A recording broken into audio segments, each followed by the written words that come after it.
Hello and welcome to ThetaWave Podcast. I'm your host, Jacob. I am a neuroscience researcher here with my co host, Ryan Reed, who is an AI machine learning expert, singer, songwriter, and potentially playwright in the future. Ryan, what have we got going on today? Ah, that was quite the introduction. I don't. Thank you. I hope someday I'll be a playwright. We'll Got see. some We'll ideas. see. Yeah. Today we've got quite a few interesting things going on. First off, we are testing a little bit of a new setup once again. Another one. So we hope nothing glitches out here. Hopefully not. And we've actually had an easier time setting this one up than we have and with others in the past. And so That is true. hopefully things sound good. They look good. I know we always look good, but we're trying to make sure that's accurately reflected, in Exactly. in our mirror image here. But and hopefully things sound a little bit better too. This time we had a little bit of echo kind of issues, reverberation going on, and hopefully we've taken care of that. But we are going to be free flow as usual for the first Obviously. section. And then later on, after our break, we've got our three topics, our nootropic topic of the day, which is so much fun to say. So fun. And for that, we are going to be going over compound 7P. Ooh, that one sounds pretty fun. Yes, it is a fascinating compound, and 7P. it also sounds like something straight out of a sci-fi movie. I know, seriously. It's got that going for it. In addition, we will be covering a machine learning topic, and we'll be covering a neuroscience topic. And I believe our neuroscience topic for the day is the amygdala, right? Yep, we're gonna be talking about the amygdala just a little bit, just about probably go over it for like 5 to 10 minutes, and then talk about its implications perhaps, and maybe our experiences with some emotional memories that we have and its, um, impact on our lives. Yeah, that's the amygdala is quite fascinating because it has a lot of implications for Mhm. the other areas of our brain, and in a lot of ways, it feels like it's probably, and I guess I'll find out maybe some of the answer to this Yeah. later on. But it feels like a lot of it is our more low level in relation to our survival instincts. Mhm. And Definitely. so that being the case, I've always viewed the amygdala and our emotions kind of as like a firewall for our survival instincts. Like everything gets processed through this emotional network and figures out Mhm. what is super important to take action on and what's likely to harm us and what's not. And Yeah. um, I'll give you all the answers. yeah, If you wanna find the answers, stay tuned for the second half. second half. Stay tuned for Mhm. the first half too. As well. It's gonna be very interesting, trust Don't me. untune for the first half. Yes. What are we gonna be talking about for our AI topic? What's that gonna be? The secret. It's a secret. We don't get to know? Dang it. Alright, well, I guess we'll figure it out later then. So, Ryan, what's been on your mind recently? Tell me a little bit. Actually, I had something that I was really wanting to talk to you about, and I wish that I had discovered this back when I was talking about Bayesian LSTMs, because it's a very fascinating parallel. And I was doing some research on our reward circuits in our brain, and I think I mentioned this to you before. The one of the things that has always fascinated slash perplexed me is exactly how that reward circuit works and functions, because it's not just a matter of dopamine being released and into synapses and the synapses, both immediate and downstream, being strengthened as a result of the increased firing. That's one element of it, but that more has to do with long-term potentiation Mm. than it even does rewards. And you always hear that dopamine, serotonin are, part of your reward processing system, but not really. I never came across, even in my coursework on medical neuroscience, nobody ever expounded on that and explained how they were a part of that. And the so I was there was kind of this cloud of unknowns in that process for me of what happens with our reward circuits, and more specifically, what happens in our brains that allows us to evaluate the success or failure of specific neuron firings. How does the information get back to the cortex about which neurons fired, what their success was, and beyond that, the specific states of things? Like, it has to be aware and know a lot of that in order to be able to determine what elements actually caused success or failure and what to refine. And so anyway, I was looking into that, and a big part of that turns out the dogs just ran off chasing something. A big part of that is the basal ganglia. Yeah. And as I was looking into the basal ganglia and its role in our reward processing system, I I was I came to the realization that the basal ganglia is the Bayesian LSTM of our brain. Oh, interesting. Expand on that a little bit. So the basal ganglia, what its job is to take the goals created within the cortex and the plans created within the cortex and determine statistically what is the best action to take, what is the likelihood to succeed to achieve that goal, and then choose that network.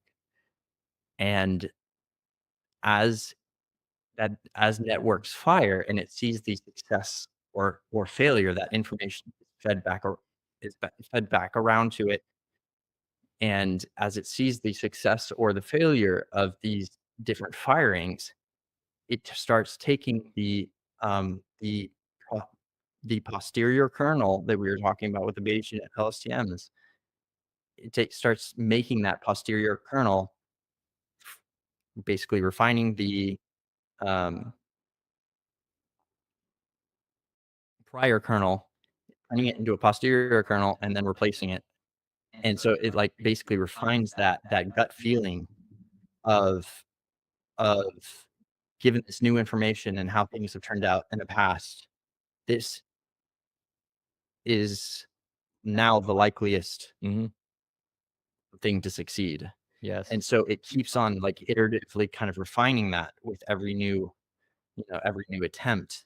And that it ends up creating that kind of um that gut feeling and that that Intuition? immediate action and intuition. Mhm. You know how initially, a lot of times when we try something new, we're uncertain.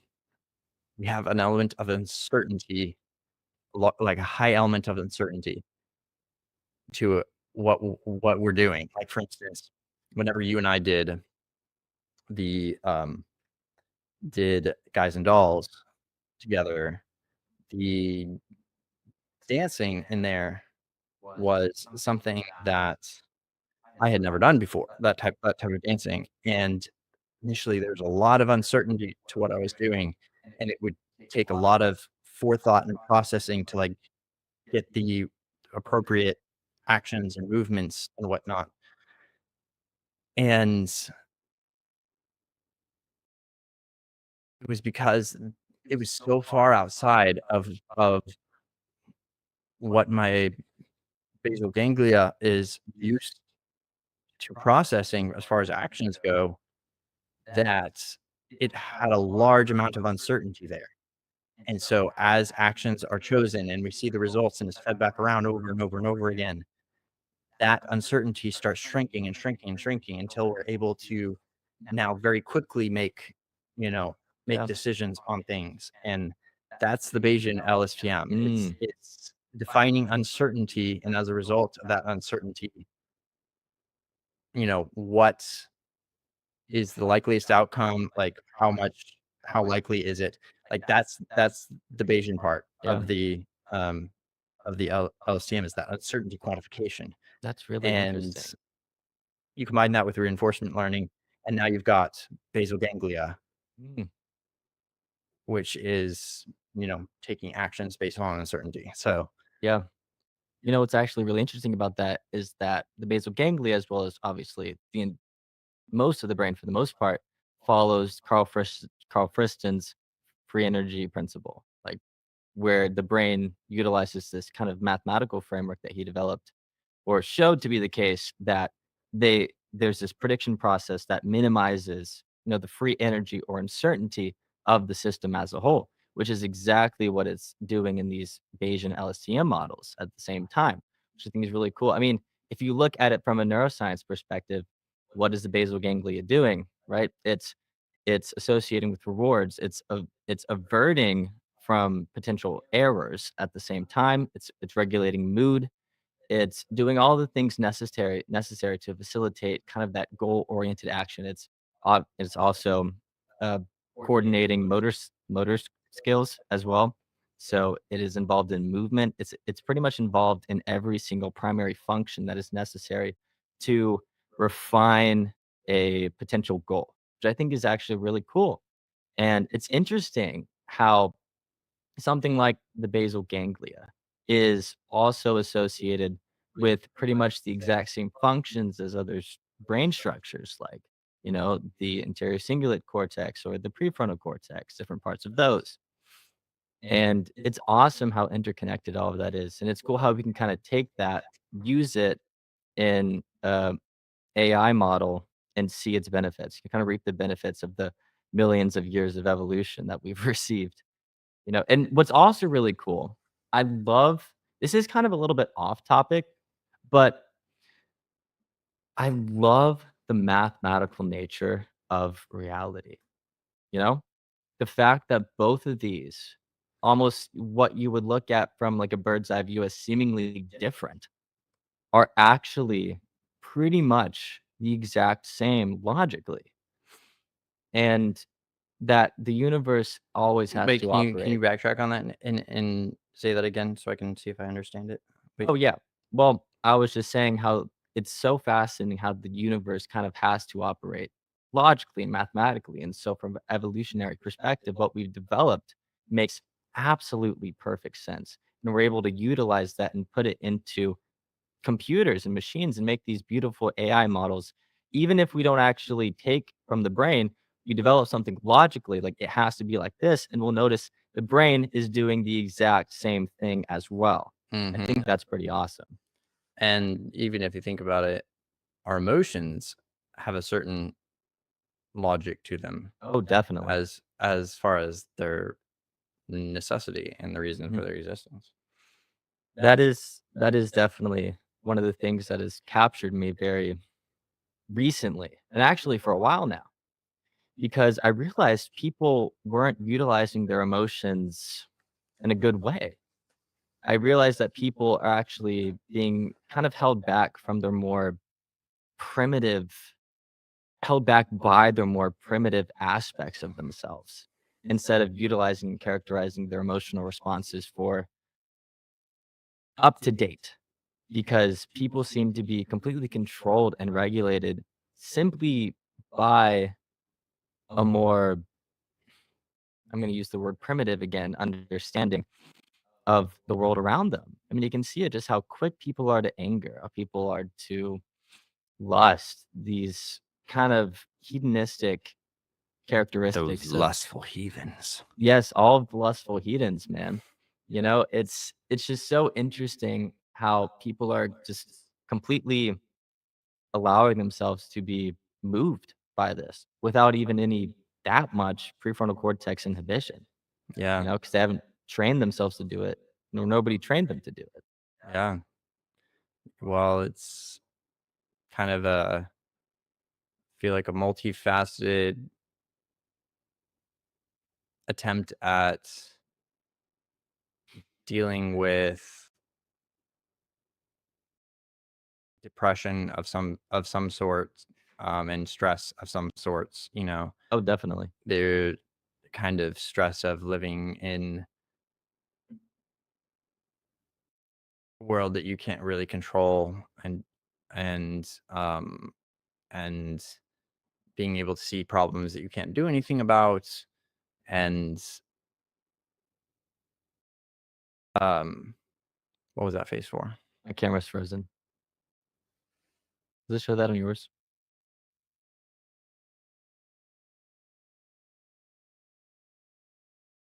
Yeah, it does. I can try to just reload my camera real quick. Just check your internet, make sure it's Oh, I can you on my screen is moving perfectly. right. So check your internet. It's connected. Strong. Are you focused on your video tab? Like, is that the tab that's selected? Yep.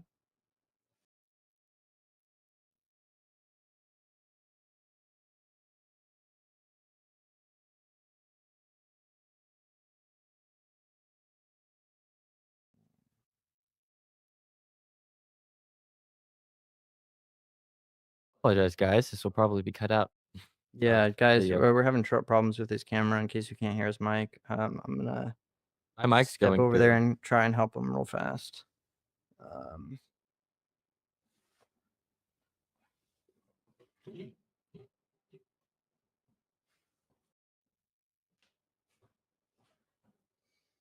Watch.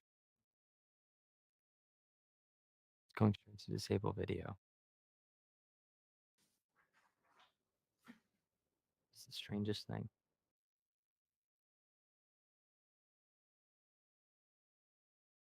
Facing back one.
Well, guess it's back. Make sure it's using the right mic. Test. 1, 2, 3. Yep, it's on the mic.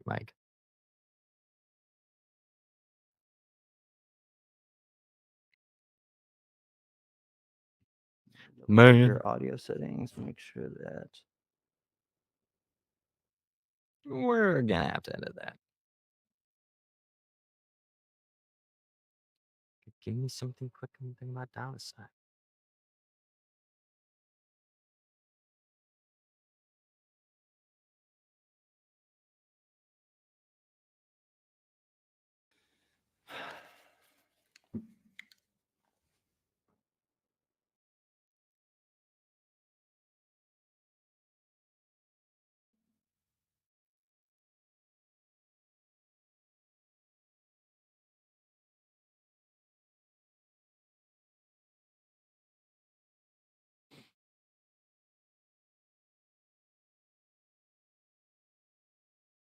Testing, testing. 1, 2, 3. Testing, testing. 1, 2, 3.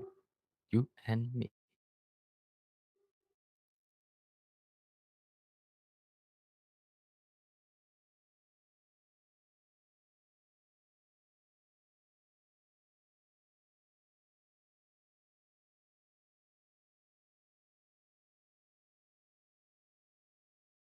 It'd be nice to have a perfect podcast with no technical errors. It would definitely be nice. Well, other things. I'm ready to go.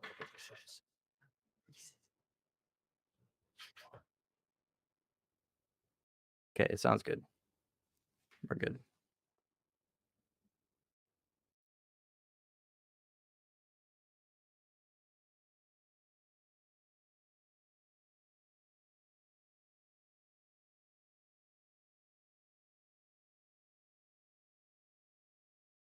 Okay, guys. Sorry about that. That was a bit of a snafu. Not really sure what Little bit. happened, other than that his computer kind of shit the bed there. But Yeah, I'm pretty sure it did. see if I can get my. But I guess it is what it is. Yeah, but it gave me an Tried to get opportunity. my director's attention there Oh, to yeah. make sure that he was Hey, over fine. here. Freaking Bob, he's always over there smoking. Dude, not while you're working. We okay? talked about this. Gosh. But it's fine because it gave me an opportunity to do some push-ups. Because I was very cold. And when I'm cold, it's really hard for me to focus and like be able to like engage very well because of how cold I was. I'm like, geez. It's actually very interesting. Whenever I was a pro gamer, I would always make my room very, very hot because it was uncomfortable. But Lord, could I focus? Like, I could focus like nobody. That is interesting because the effect that temperature has on mental states, because Mm-hmm. that's one of I love my room. Well, first off, I like temperatures usually colder than most people like them just in general, but specifically when I'm trying to sleep, I like things to be very, very cold because it helps shut my mind down. Yeah, exactly. Like, as long as if I'm able to keep myself warm, um, within my blankets and whatever else I've got going on, uh, and my body isn't taxed and cold to the point that it's having to Use energy to that it's having to like really, really work to, Yeah. as long as that kind of balance there is maintained, it really does help kind of almost put me into a coma. Mhm. Honestly, my ideal temperatures would be my feet are warm, my hands are warm, everything else is cold. That's what I want personally. Yep. And there are instances in which, for whatever reason, and I notice happens a lot whenever I don't get enough sleep, but my feet will get really hot. And in those cases, I don't want my feet to be covered. Don't want them. See, I have the opposite problem. My feet are always cold. I've never once had like naturally warm toes. Hmm. Ever. They're always cold. And it's one of the worst things about my life. Here's a question. In a spouse or significant other, would you rather deal with cold feet all the time or warm feet all the time? The spouse? Yeah. Like, okay, so you're in bed and sleeping, and they pull their feet up or something and touch you with their feet. And that's going to be a temperature difference you're going to have to deal with. Mm. I mean, I would definitely rather warm. Definitely. Yeah. But then again, I want the rest of their body to be cold. Just their feet to be warm. The rest, Yes. I want a cold body next to me. A cold body. I want to sleep with a cold body. That is exactly what I'm saying. But preferably, You can if bring them in possible, warm or you can bring them in cold. either one. But if they're cold, preferably they still be alive. But it's optional. We'll see how it goes. You know, I mean, it depends. You know, I mean, have you seen? What was it? It was Japan's half human, half animal research that they're doing, like combining animal and human genes to create an organism. There could be a reptilian human-like woman out there in the future that is my wife, thanks to the Japanese. Are you planning on marrying a lizard woman? I mean, love comes when you least expect it.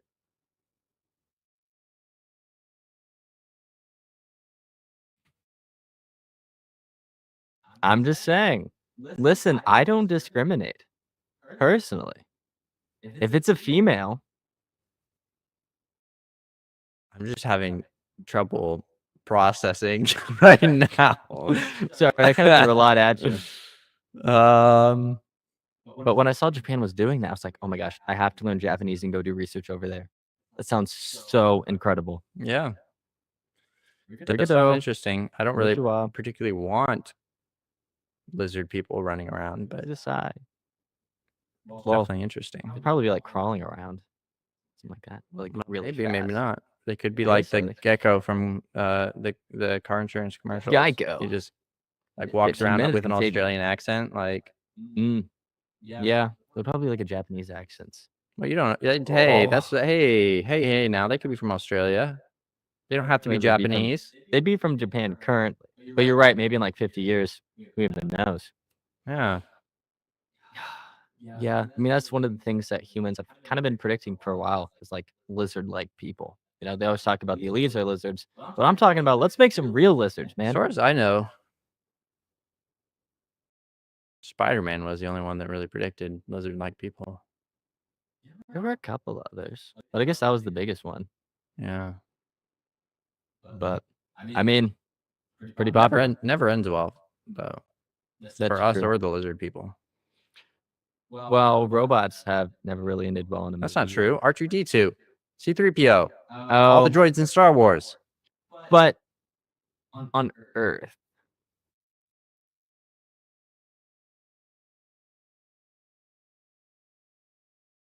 Yeah, try to think of one. All warnings against the robot apocalypse.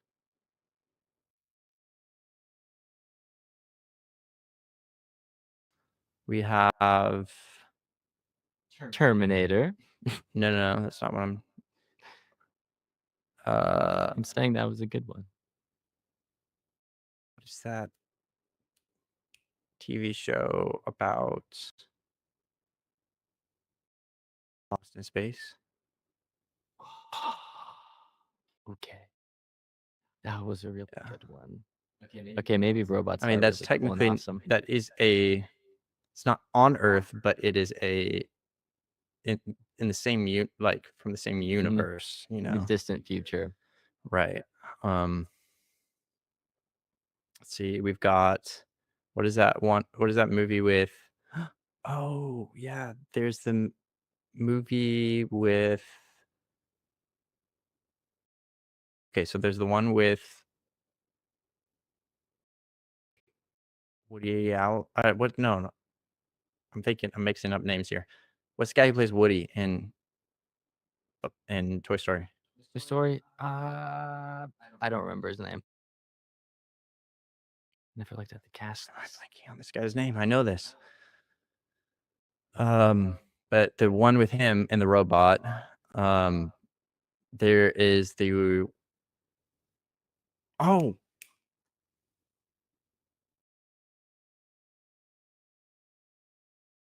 there's the one with Hugh Jackman and the robot. Tom Hanks. Tom Hanks. Thank you. Yep. Yeah, Tom Hanks. Oh yeah. I didn't know he played Woody. Yeah. Fascinating. Yeah. So there's that Hugh Jackman and the robot one. It's not the name of the movie, obviously, but I It's can't called think Hugh of the Jackman name. and the Robot. Really good book. I would watch that movie, to be honest.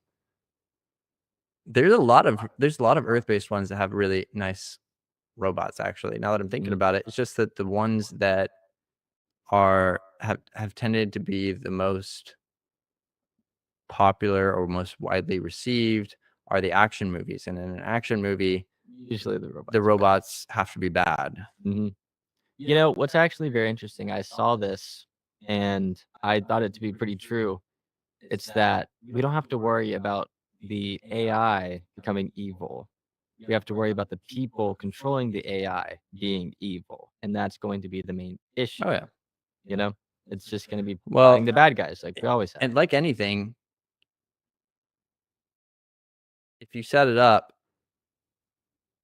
for causing problems, it's going to cause problems. That's what it's problems. programmed to do. Yeah, like it's about a lot of it is about your intention and what you're trying to do with it, and if someone develops an AI that is able to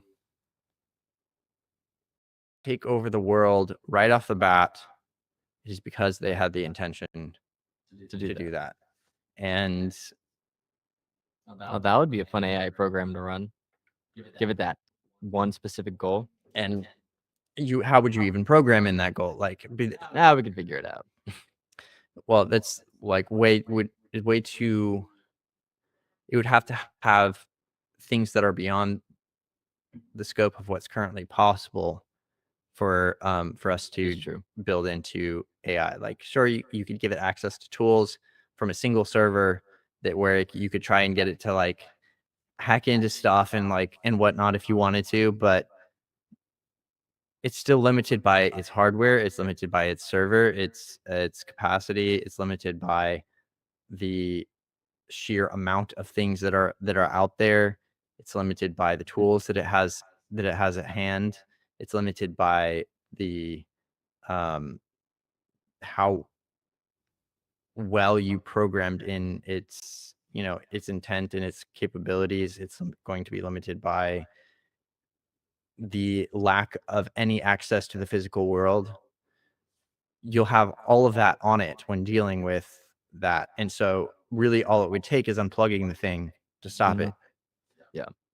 You can't, But I mean, it would be interesting to obviously this isn't ever something I would do, of course, but to set up an AI to where we give it enough resources, we give it machinery, we give it some sort of a functional awareness of the physical world and it's able to work in it.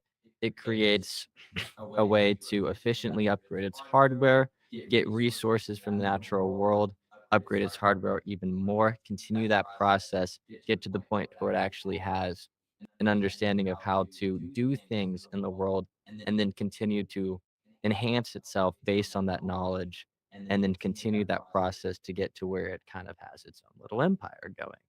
Now, is that possible? you're just describing building the Terminator. Exactly. It seems like that's somewhere to where we could actually be able to go in the future. I mean, there's a lot of AI I think that robots if we that are don't happening now. figure out, this is about to get really, grand scheme, uh, societal. Let's do it, baby. But I think if we don't figure out how to move beyond this whole my country, your country, my place, your place, and who has more money in the bigger stick mentality, then I think that will inevitably lead us to using technology for destructive purposes. And that could very well involve creating Terminators sometime in the future. I think that's a possibility. It would be a product of our own idiocy and and lack of willingness to change and adapt. Oh, definitely. And so it would be our own fault for sure. And natural consequences, honestly, like that's the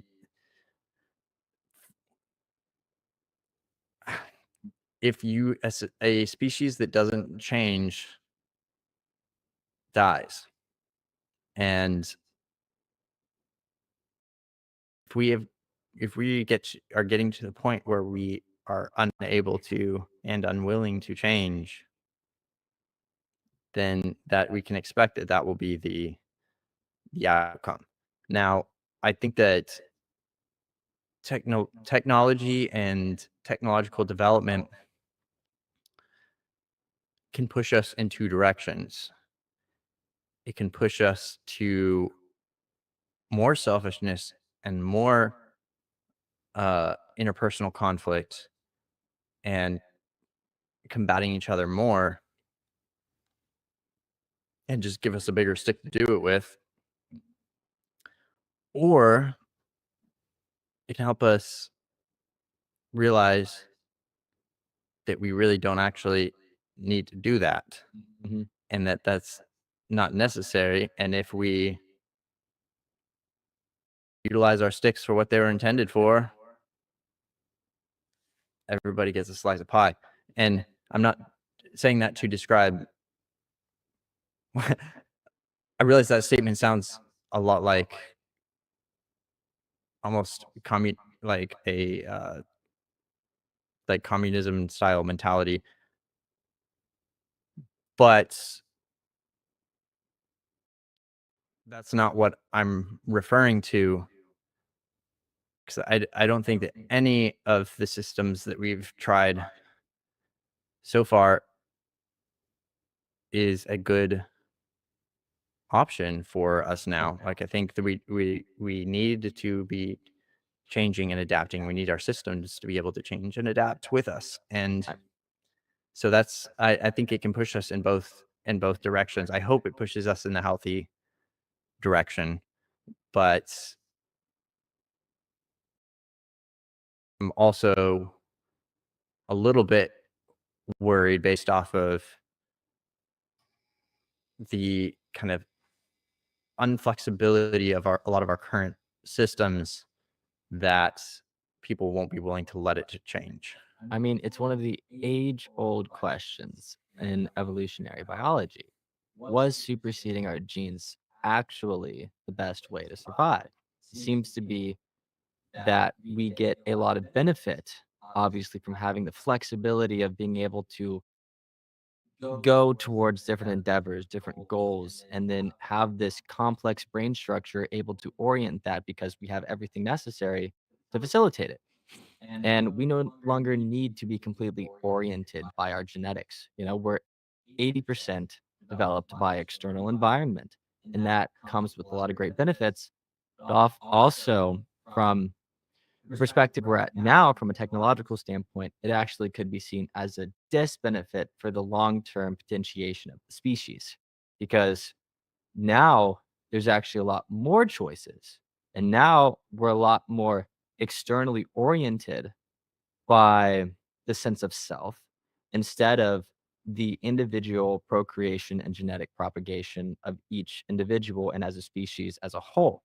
And so we're at a point to where we are being facilitated primarily by our external world in relation to our genetic structure that has not changed that much, obviously, because we haven't even had that much development in the past 10,000 years. I mean, what? This has been really the as far past as genetics as goes. far as genetics. And then in the past, like 200 years, technology has really rapidly developed. And so we have this influx of knowledge and power that is only possible because we were able to supersede our genetics. And now we have the free will to choose right or wrong, to go against what would be useful for survival as a species simply for the survival of our goals in this weird limbo between what serves us primarily versus what serves us as a species. And that's what our genes do is they serve us as a species, not as an individual, actually. Because if you look at it, it's trial and error, not necessarily the fulfillment of all of your self's desires like it would be oriented now. You gotta give us some. Yeah. Yeah. Um,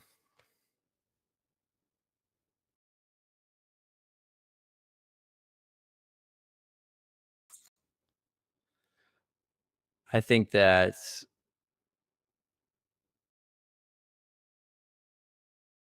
majority of the world that doesn't have a stake in our current way of doing things sees the need and the potential for change and sees us Absolutely. reaching that point kind of almost some of us almost even longing for that point, and I think the problem is that the people that have a stake in our current system are also the people that make the decisions. Mhm. And so the likelihood of us being allowed to do that is not high. Now, I wonder is what's curious to me is I wonder if, let's just say, for the sake of this thought exercise, that there are in the history of the universe, there have been several different civilizations that have developed and are similar enough to us that there can be a comparison drawn. I wonder how many of them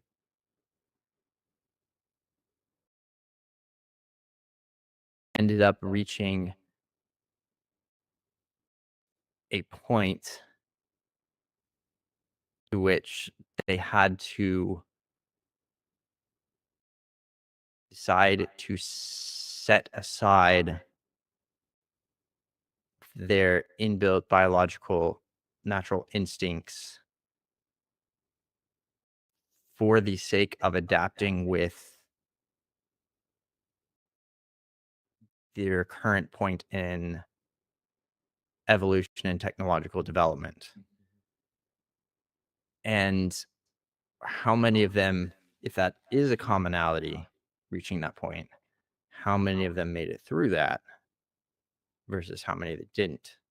I mean, And I feel like it's almost like a birthing point definitely. where you've you've struggled to the point of almost reaching adulthood. How can you make it as an adult or not? And there's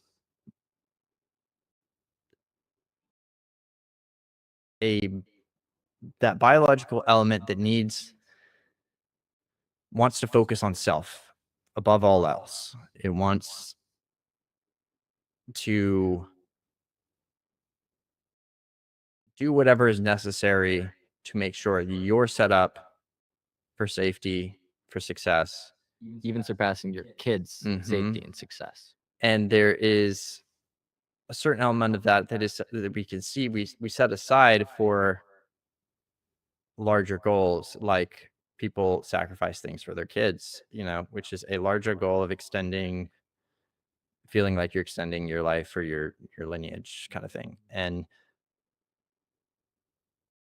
But there's also a lot of immediate selfishness that is the whole kind of reason why corruption and stuff like that exists in the world. And so it takes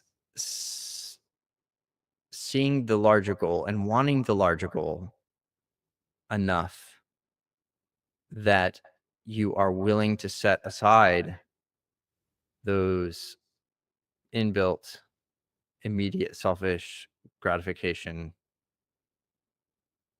instincts and for the sake of a more gratifying future. Mm-hmm.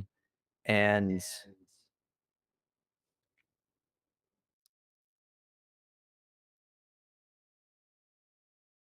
I just wonder, like, it's fascinating to me. I wonder if we were to simulate the human race with a bunch of different variables changed and our history and evolution,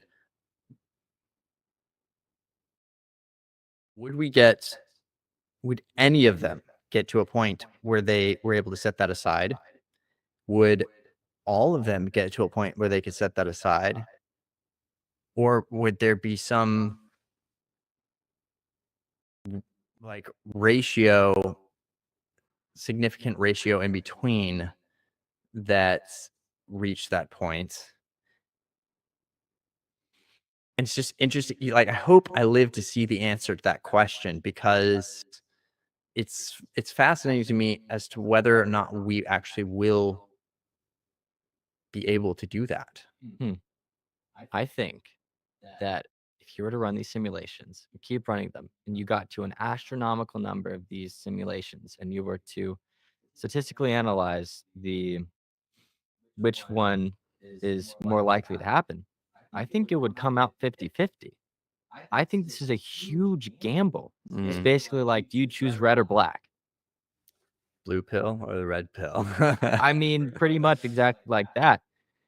And I think that you're at this 50-50 gamble point. That's how it We certainly really are. feels. It feels Mhm. like It seems like that's what a genetics did. It's like, let's roll the dice. And then they either did. you got what it takes, boy, or you don't. Or you don't. And we're at the point where it's like, some of us got what it takes, but some of us really don't. Yeah. And what are we going to do? Because it seems like the most powerful people Are the ones are in that power because they've been able to manipulate our current our system. current system to be able to satiate simply their self and for their own benefit. Yeah. We're not going to, even if that continues, if this system continues, which personally I don't think it will.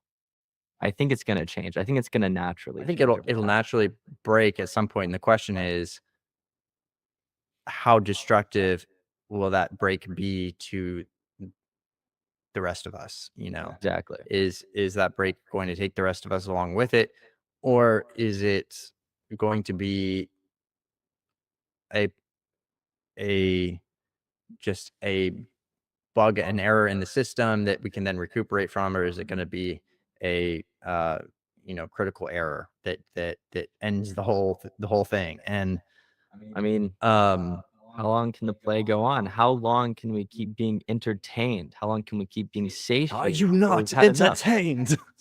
And it's like most people are. That's why they're fine with being controlled, because they actually physiologically have all their needs met, and even supersedes that by not having to work, maintaining a harmony in their energy levels while getting lots of influx of very good feeling chemicals in their life. Yeah, And they have a lot of different avenues to take for that. that's true. Yeah, the immediate satisfaction that is available Mhm. is more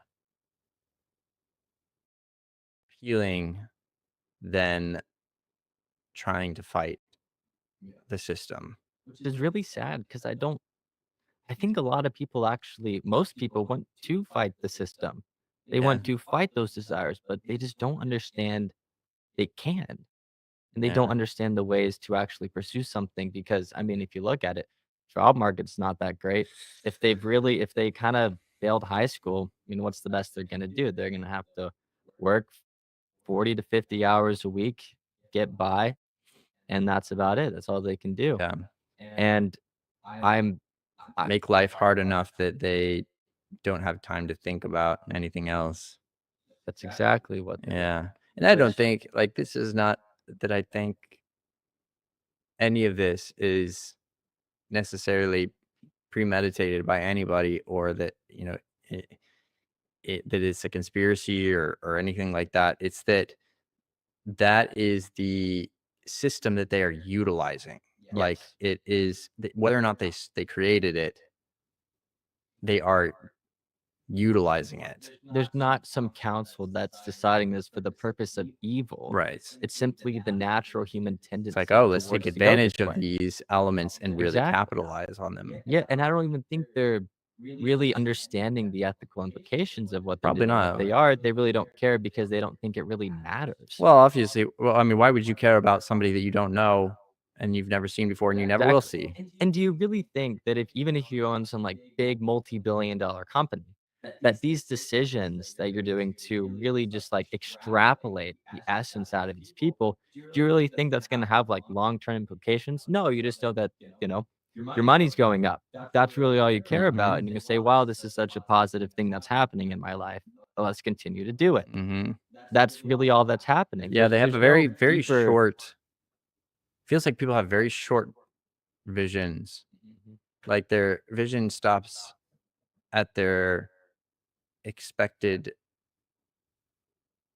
lifespan. mhm, mhm. They expect to live a certain amount of time and then navigate their life to within that parameter of this is how Success. long I'm going to live, so I might as well make the most of the time that I'm Mhm. here. And Exactly. uh, that involves when you, I mean, that mentality, as appealing as it is, inevitably is going to lead you to some form of selfishness. Yeah. And like, why not operate as if you had as if that was an unknown because it is like the end of Mhm. your life is an unknown. You could die tomorrow or you could be one of the first humans to live forever. Yeah. You don't know for sure. So why not go about your life setting things up for the world you want to live in and trying to achieve that? Because and that's kind of one of the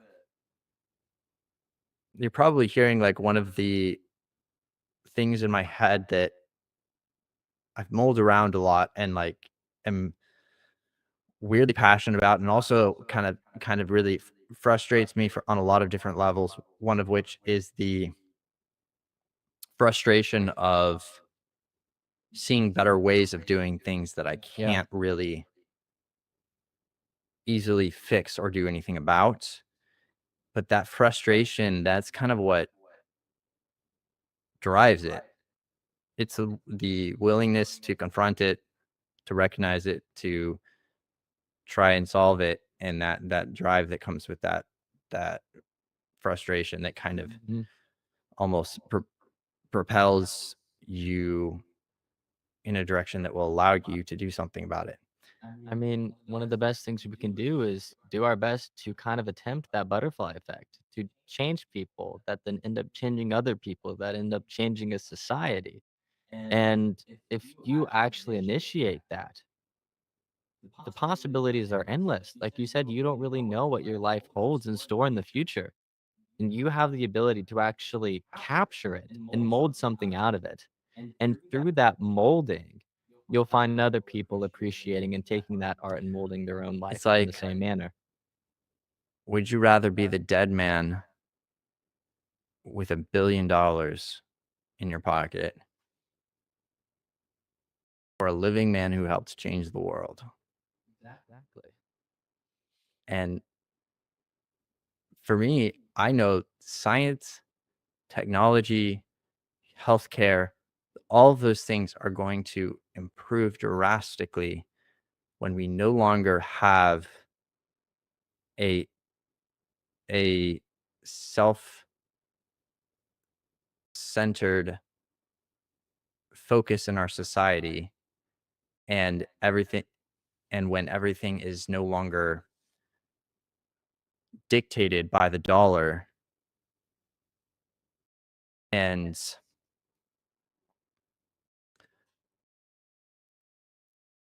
if that happens, then those fields will dramatically move forward and make Oh, huge immediately. advancements, and with that is going to become come an extended lifespan, is going to come better health, better happiness, and that's the world that I want to achieve and to live in.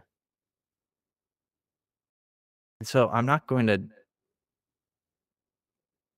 just sit here and try to make the most out of this Broken system situation. that we have. Yeah. I'm going to attempt in whatever way I can to try and realize that potential vision and help that to happen Yep. and speed along that process so that I can then take advantage of it. It is selfish still. It is, but it's a selfishness is that is beneficial to more than just me, Mhm. and is going to be a healthier form of selfishness. You could even say the you that is more than yourself. The others actually are a reflection of you in that instance, which then in turn create a positive feedback loop towards your life. That's really what you're doing. Yeah, almost like you're you're setting up mirrors that are just Mhm. like creating this feedback loop of this. That's actually a really good analogy. I feel like most people are mirrors. And are you going to reflect negativity or positivity? Mhm. And that altruism of complete of a complete positive surrounding that you could change for yourself, wouldn't you want that? Mhm. You know? I think that's something that everyone should focus on doing. Yeah, Is creating those positive mirrors that then reflect back onto yourself for a better experience for you. It's completely selfish, but right. it's the best type of selfishness. And I feel like I'm a motivational speaker, Speaker. speaker. I feel like I'm a motivational speaker or like a positivity coach or something with this whole thing because of how it's coming out. But and I'm not. I have a generally very neutral biased to the pessimistic side of things. However, in this case, that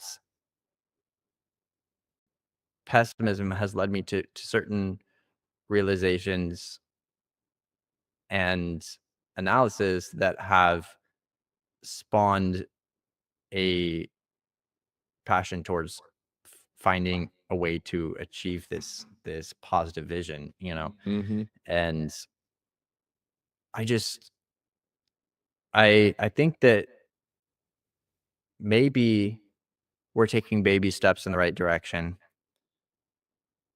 but a whole lot bigger steps are going to need to be taken if we're going to kind of course correct a little bit Mhm. and start aiming in the right direction. And it's possible we'll figure it out, you know? I mean, we're at the point to where our biology said, "Let's flip this coin."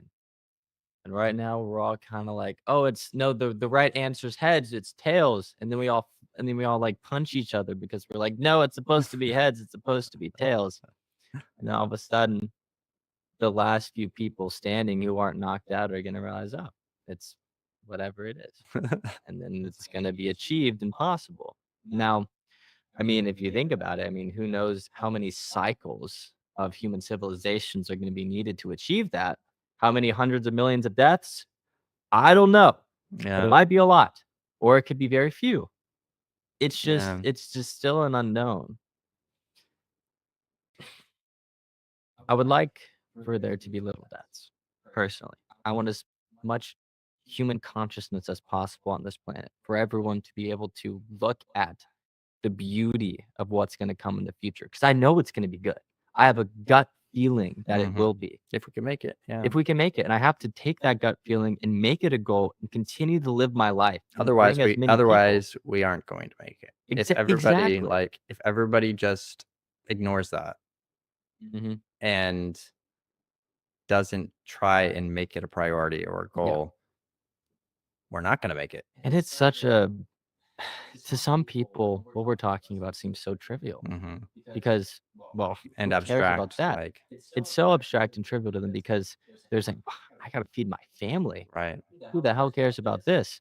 I have to pay my rent tomorrow and I'm $100 short.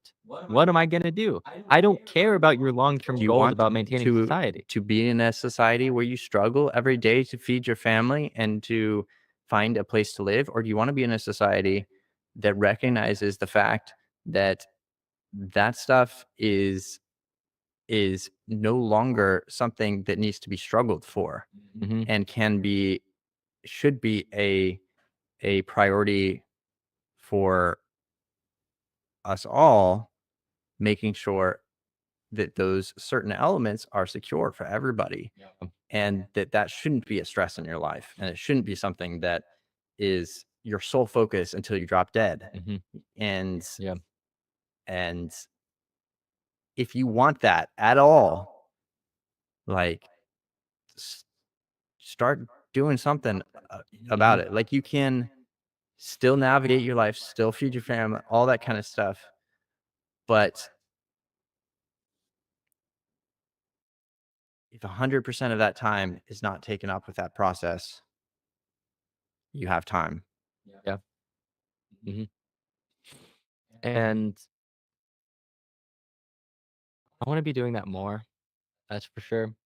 But I think it's weird how you can do it very easily while living a completely normal life.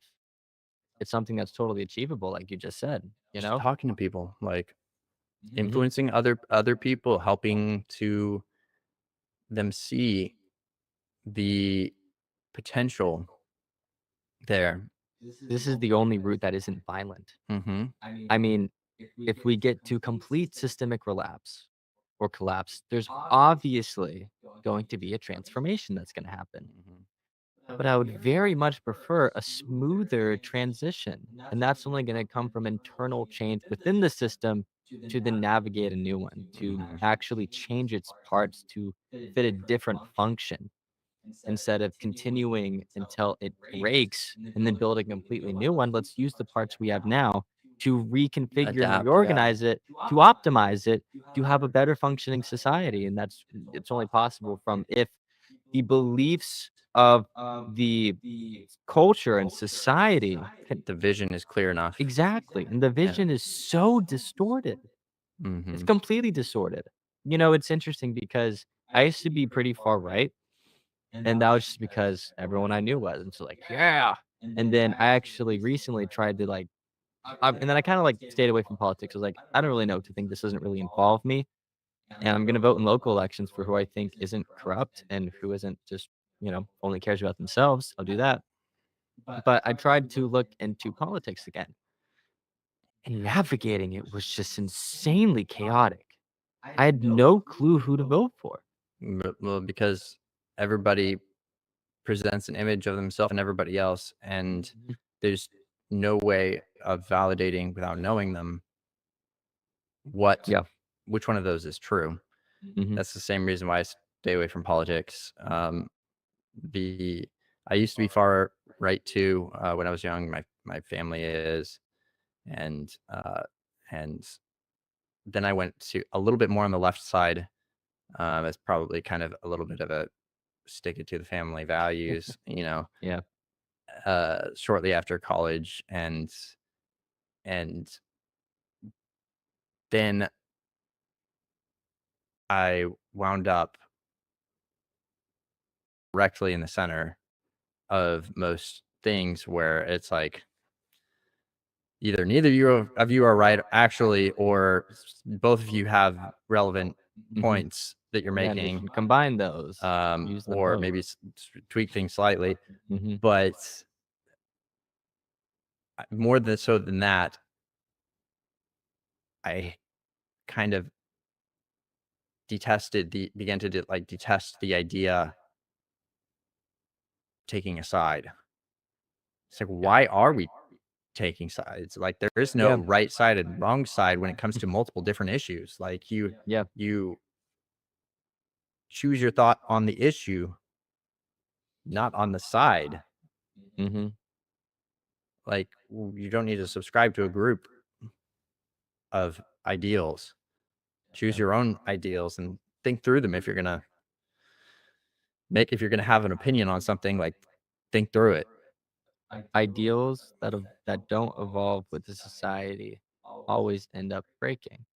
That's always what happens, and we can even see that happening right now on both sides, actually. I mean, I would say that we're in the beginnings of that. It's still, in most cases, just a continuing power struggle between the 2 parties that we've got going on, which obviously is nothing new. But I think what characterizes the more recent years is how extreme it's gotten. The people have gotten way more extreme in their beliefs. Like, I wouldn't consider myself a liberal now. 20 years ago, I definitely would have considered myself a liberal. Would I have considered myself more right wing 20 years ago? No. But now I would say I'm You're a saying little because of bit. the changes in party values. Because of the changes in party values, Right. I've become a centrist who is slightly leaning more to the right, Yeah. because to me, that just aligns more so with the long-term systemic goals that I can see happening. Now, and I do think that change is more likely to happen coming from a little bit of a more righter perspective, a tiny bit, but with a government that is only functionally utilized to help stabilize society and for more growth to happen. I think that should be the only thing that the government does. See, I would actually come out on the other side of that, if I were to estimate a bias on one side or the other. In actuality, I think that maintaining a neutral, a complete neutrality is probably the best way to change, because it allows you to have a clear perspective. Mhm. But if I had to choose a bias, one side or the other, I would say the left. And the reason being is not so much the ideals and values of the majority of the people in the party. It's the ideals and values of the people that actually have power. And the fact that on the right side, which is a very um, kind of capitalist, perspective, the businessman, from that side of things, those people have a lot more investment in the current system and money, and the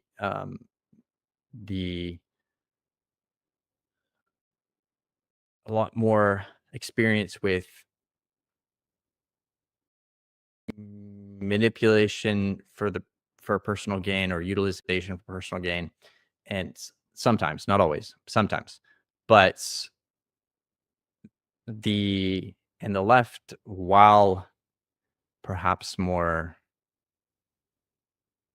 eccentric in some regards,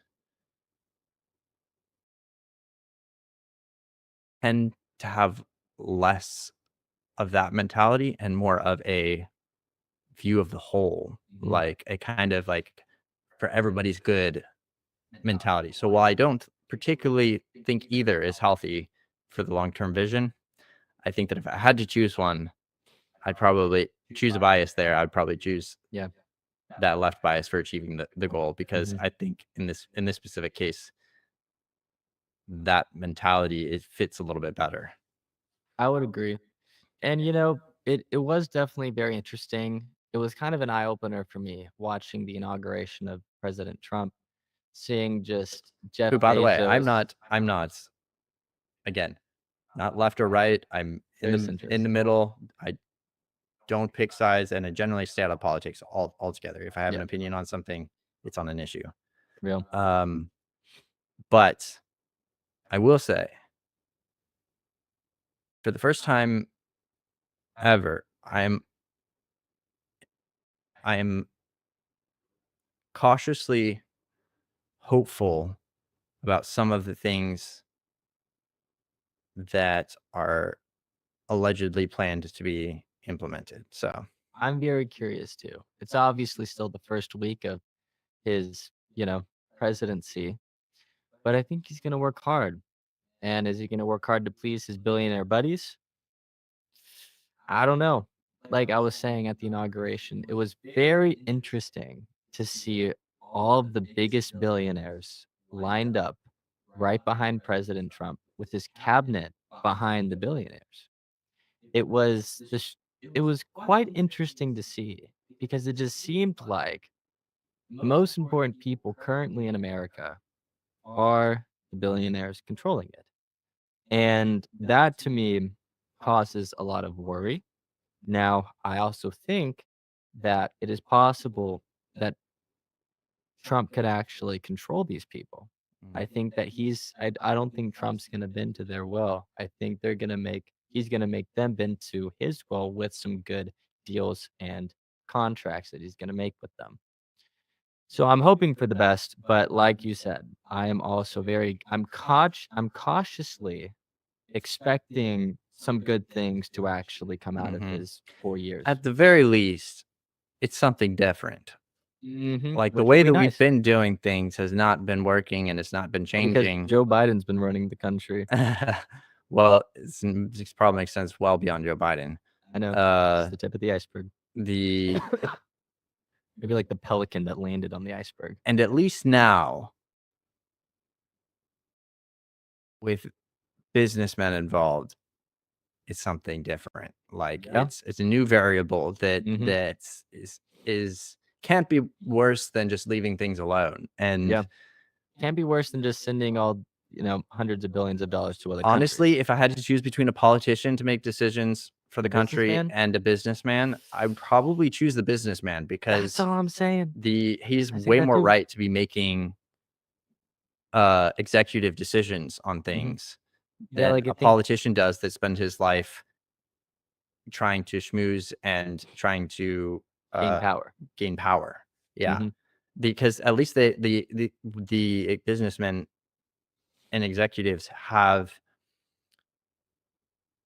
practical and useful experience in gaining power, like things that can be applied to a system to help that system succeed. And a system as a whole. Not If just they you, the Mhm. system. If they view America as actually their company, their system, I would very much rather be someone that they view as a worker in their company they have to treat right according to the regulations, as opposed to some statistical number that they have to win over while their buddies get Somebody to, that got like, the have fun. schmooze, yeah. Exactly. Like, I'm nothing to a politician, but to a At least businessman, I'm an asset. I'm an asset. Yeah. Exactly. That's actually a really good point. I never thought about it that way, but I actually really like that a lot. So, we'll see. Now, I think that I have mixed feelings about some of the people that are kind of on board and helping him. What? It happened again. What? My screen. Oh, damn. Yep. Refresh. Refresh. Refreshing the page. Maybe unplug if you need to and plug it back in.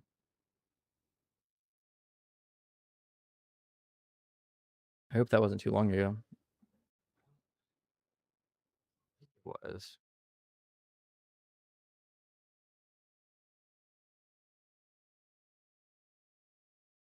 Oh, wow. Let's see. Dude, you've been...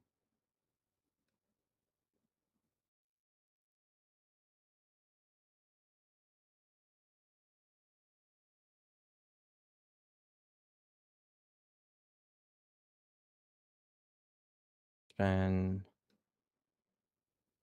7 minutes. Yeah, it's been about 7 minutes.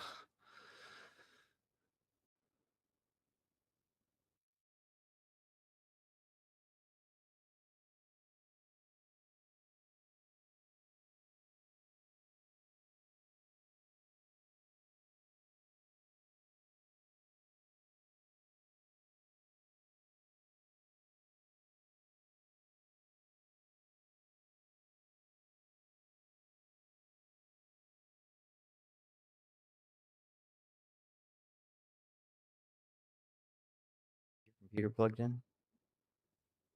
Yeah.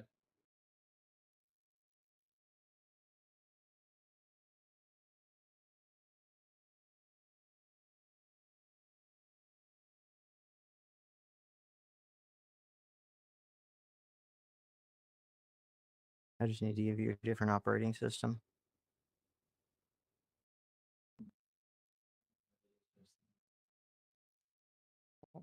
Unplug it and plug back in.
What happened?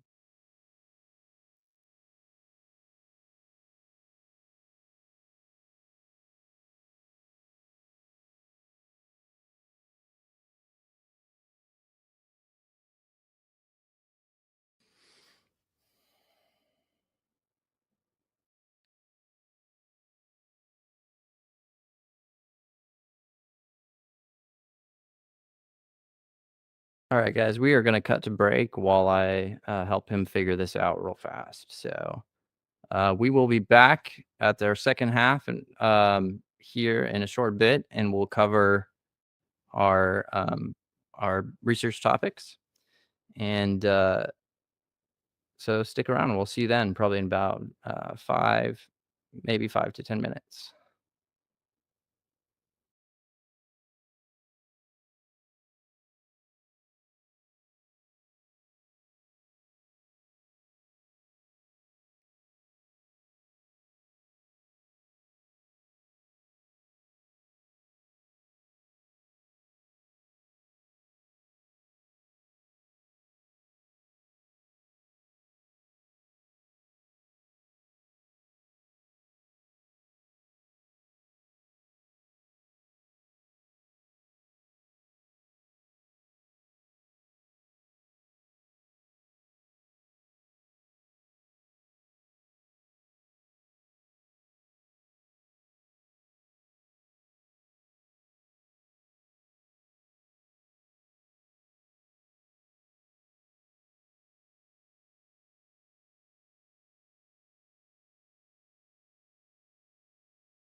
Boom, ba-dum, boom, boom, boom, boom, boom, ba-dum, boom, boom, boom. All right, guys, we are back Oh yeah. for the second half, and we Mhm. have Jacob back this I'm time. here. He Apologize is if I indeed. freeze again, because it's probably gonna happen. I'm just gonna go like, And, yep. oh wait, no, take it off. No, come back. Thank you, Dave. Good job, Dave. You're doing great. Oh, I forgot to turn mine on too. Just get that going.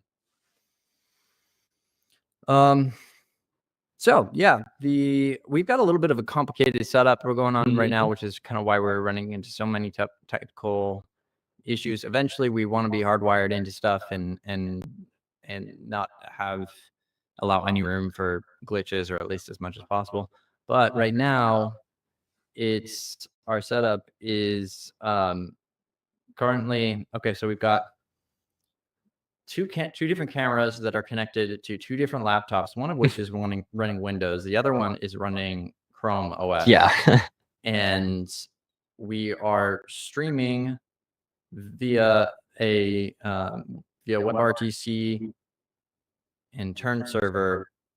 We are streaming the video from our cameras to my computer that is on a different network and is about, I want to say, 250 feet away. Somewhere like it's way over there. And we are, no, it's probably even more than that. It's probably like Potentially. 500 feet away. Anyway, Yep. streaming it on a different network. It's on a completely different network, and it is receiving that signal, putting it into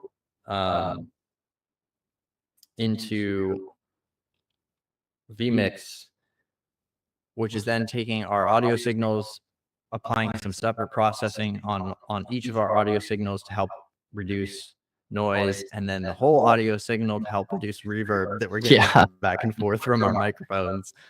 And I'm connecting to control that right now through a remote connection, or an RDP connection on my laptop to my computer up there. So it's very, very complicated. Yeah. A lot of points of failure there. But hopefully, as we continue, the process will get smoother and smoother. So just bear with us for a little bit, but we're going to be talking about some interesting stuff like Compound 7P. Yes. Tell us about that, Let's Ryan. get going on Compound 7P, which is interesting. It's been kind of on my radar for a little bit now. It's something that's being worked on, I think, primarily as a treatment for Alzheimer's is what they're thinking, because it's similar to another drug that is used as a treatment for Alzheimer's, but this one is very well tolerated, it seems. So do you want to take the kind of like the brief overview? Just kind of like what the initial like purpose of what it is. What, Yeah, what for maybe sure. the receptor or whatnot that it. Yeah, so it's a dual-acting thembroxane receptor antagonist and synthase inhibitor. So you don't know thembroxane, it's a receptor that's involved in blood clotting and inflammation, and it's an antagonist. So it's inhibiting its response or its initial action of blood clotting or inflammation. And so that's kind of what it's doing at that point. Yeah, and some of the noted kind of cognitive effects that they found during their studies on it have been that it helps to alleviate, improve, and repair cognitive function and cognitive impairments. And what's interesting is that you don't often see that you see protection, you might see some neuron or selective neuron repair, but you don't really see a whole lot of drugs that are able to resolve complete systems of failure. Mm-hmm. Like memory impairments are collections of failures that have happened, and so Oh yeah. you know that is kind of unique there and notable. Um, the the Now I'm not sure if it was specifically based on this drug, but it's a very similar drug that it's kind of was compared to when they were studying its effects and its potential side effects and all that kind of stuff. Um, and it's not one I've ever heard of before, but it's rivastigmine.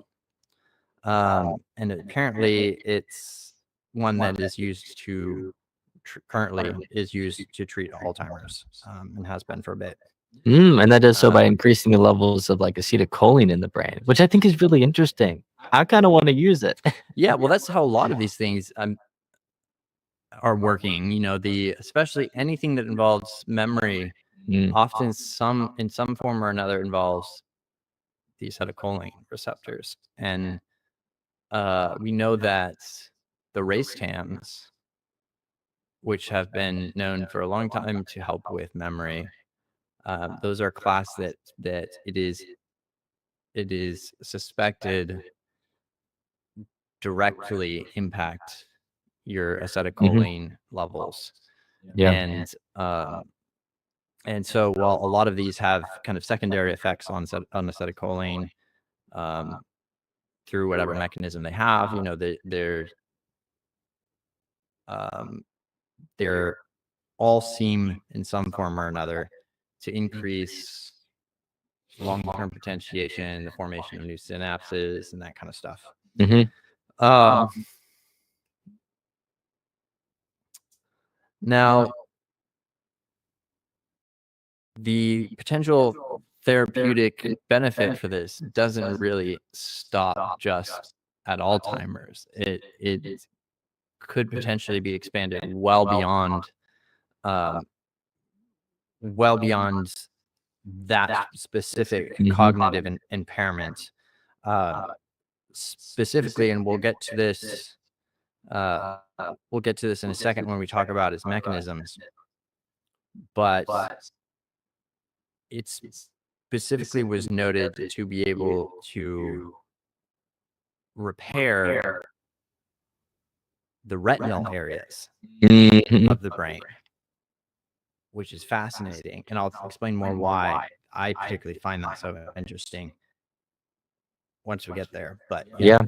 And I wonder actually if it has something to do with the acetylcholine production levels. And hear me out on this. Hear me out. It might be using acetylcholine to focus on its sensitivity to light in the retina. It could be heightening its sensitivity.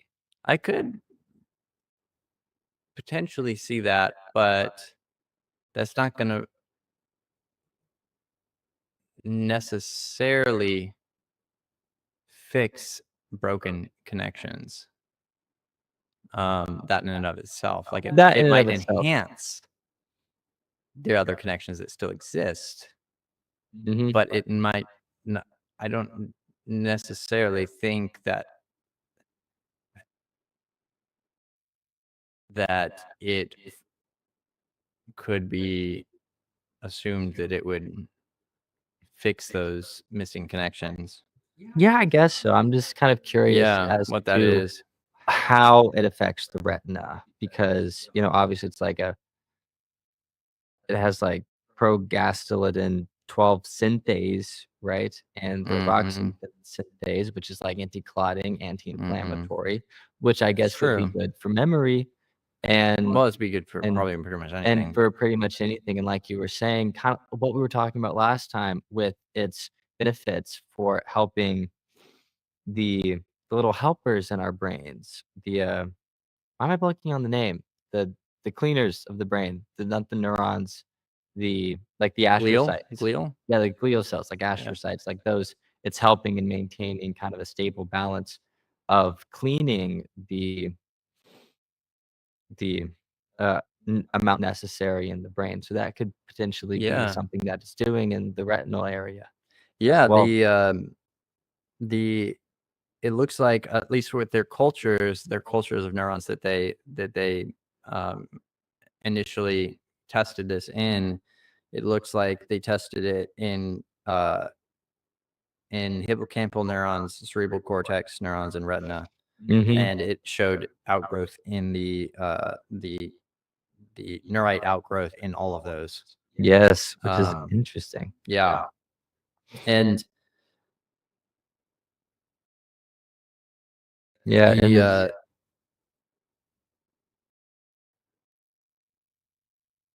sorry, go ahead. What were you gonna say? Mhm. Oh, well, I was just gonna say, as well as it also stimulates axon regeneration within an organism. So it's like Mm-hmm. growing axons, it's like stimulating these nerve cells that transmit signals and also after injury as well, which can potentially help its fixing of the problem at hand. Yeah. So you've got not only axon regeneration, but we have the creation of new axons and dendrites and whatnot Mhm. happening.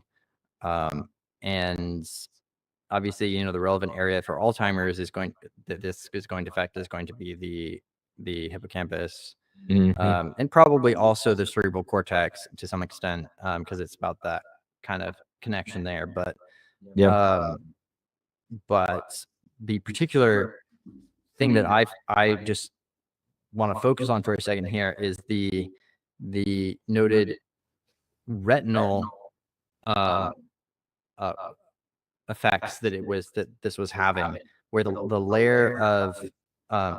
the layer of nerve tissue on the back of the eye that senses light and signals and is used for image Mhm. recognition for us, or Yeah. um, all that kind of stuff. The fact that it can regenerate that has profound implications for everything having to do with traumatic brain injury. Yeah. I had a buddy that I knew that I used to game with, and we would play League of Legends together, and he was in construction, I think, and he was working one day and then had something fall on top of him, and he ended up losing vision in one of his eyes, and the he still had his eye, but he had lost the vision there because of the traumatic brain injury Mm. and the damage to that section. And I knew that the brain had the ability to rewire itself and to even regenerate certain sections of it at that time. And it's frustrating for me to hear about a problem that I can't fix. Yeah. And so I immediately kind of went into research mode and was like, there's got to be a way to It's fix gotta this be problem. something. Yeah. Get Mhm. him his eye back. And so I came across several different things during that process that had potential, but the studies on it were always very kind of limited and not really geared towards that. So I would be really interested to see compound 7P specifically studied for recovering from traumatic brain injury. I would very much like to see that too. That is definitely the case. And these gone has compound 7P gone through clinical trials or anything? Where I don't think it's actually gone through any. so this is a pretty novel Let me compound. double check here and make sure that I'm right on that. I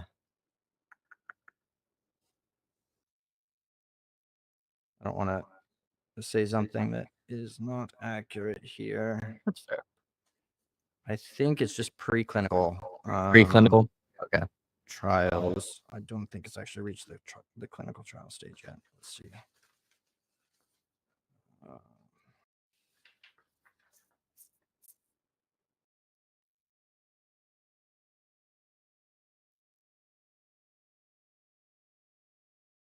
Is it the case? Is it preclinical? Yeah, it looks like it's just preclinical trials. Ah, okay, I see. So it would be nice to kind of have a not only just human studies, comprehensive human studies done on this, but it would be nice to have more varied studies done on its benefits. And I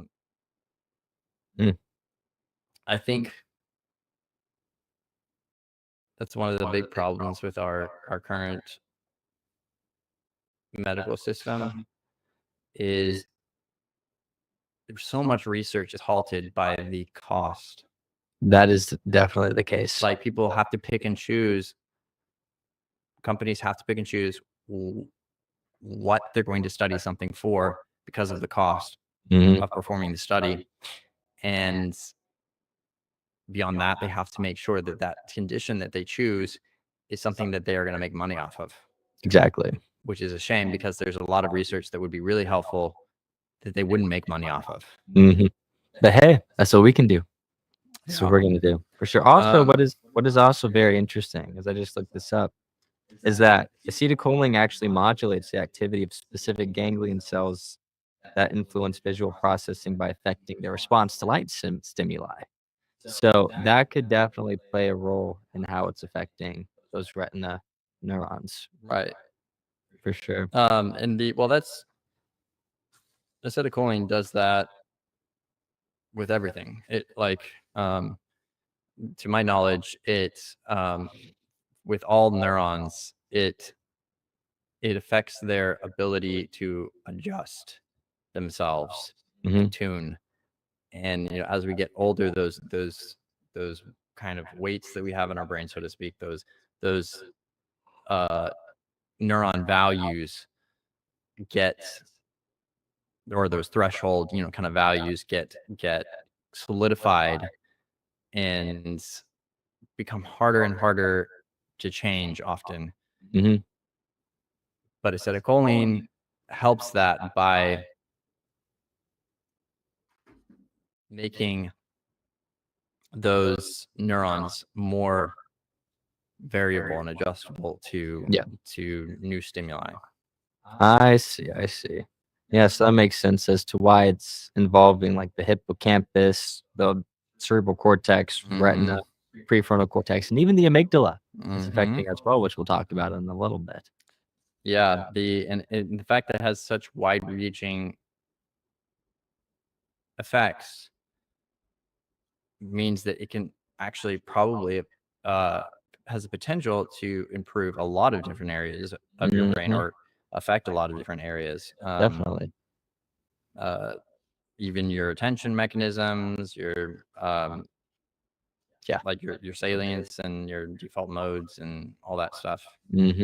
And then also, just as a kind of a quick follow-up, it's the potential receptors that it may interact with based off of an extrapolation of its known mechanisms can be extrapolated that it may interact with the TRKA, TRKB, TRKC receptors all that um, grouping known for like Mhm. for increased nerve factor growth, Mhm. signaling, and that kind of stuff. Yeah. Um, and then also the nicotinic acetylcholine receptors. Oh, yeah. That as well. Yep. For sure. So all in all, it's a pretty fantastic drug that might actually show some pretty good benefits for, different, conditions and as well as just overall cognitive health. Yeah, this is one So of it those seems ones that I don't know if I would personally try because of the lack of human research and the fact that I don't think I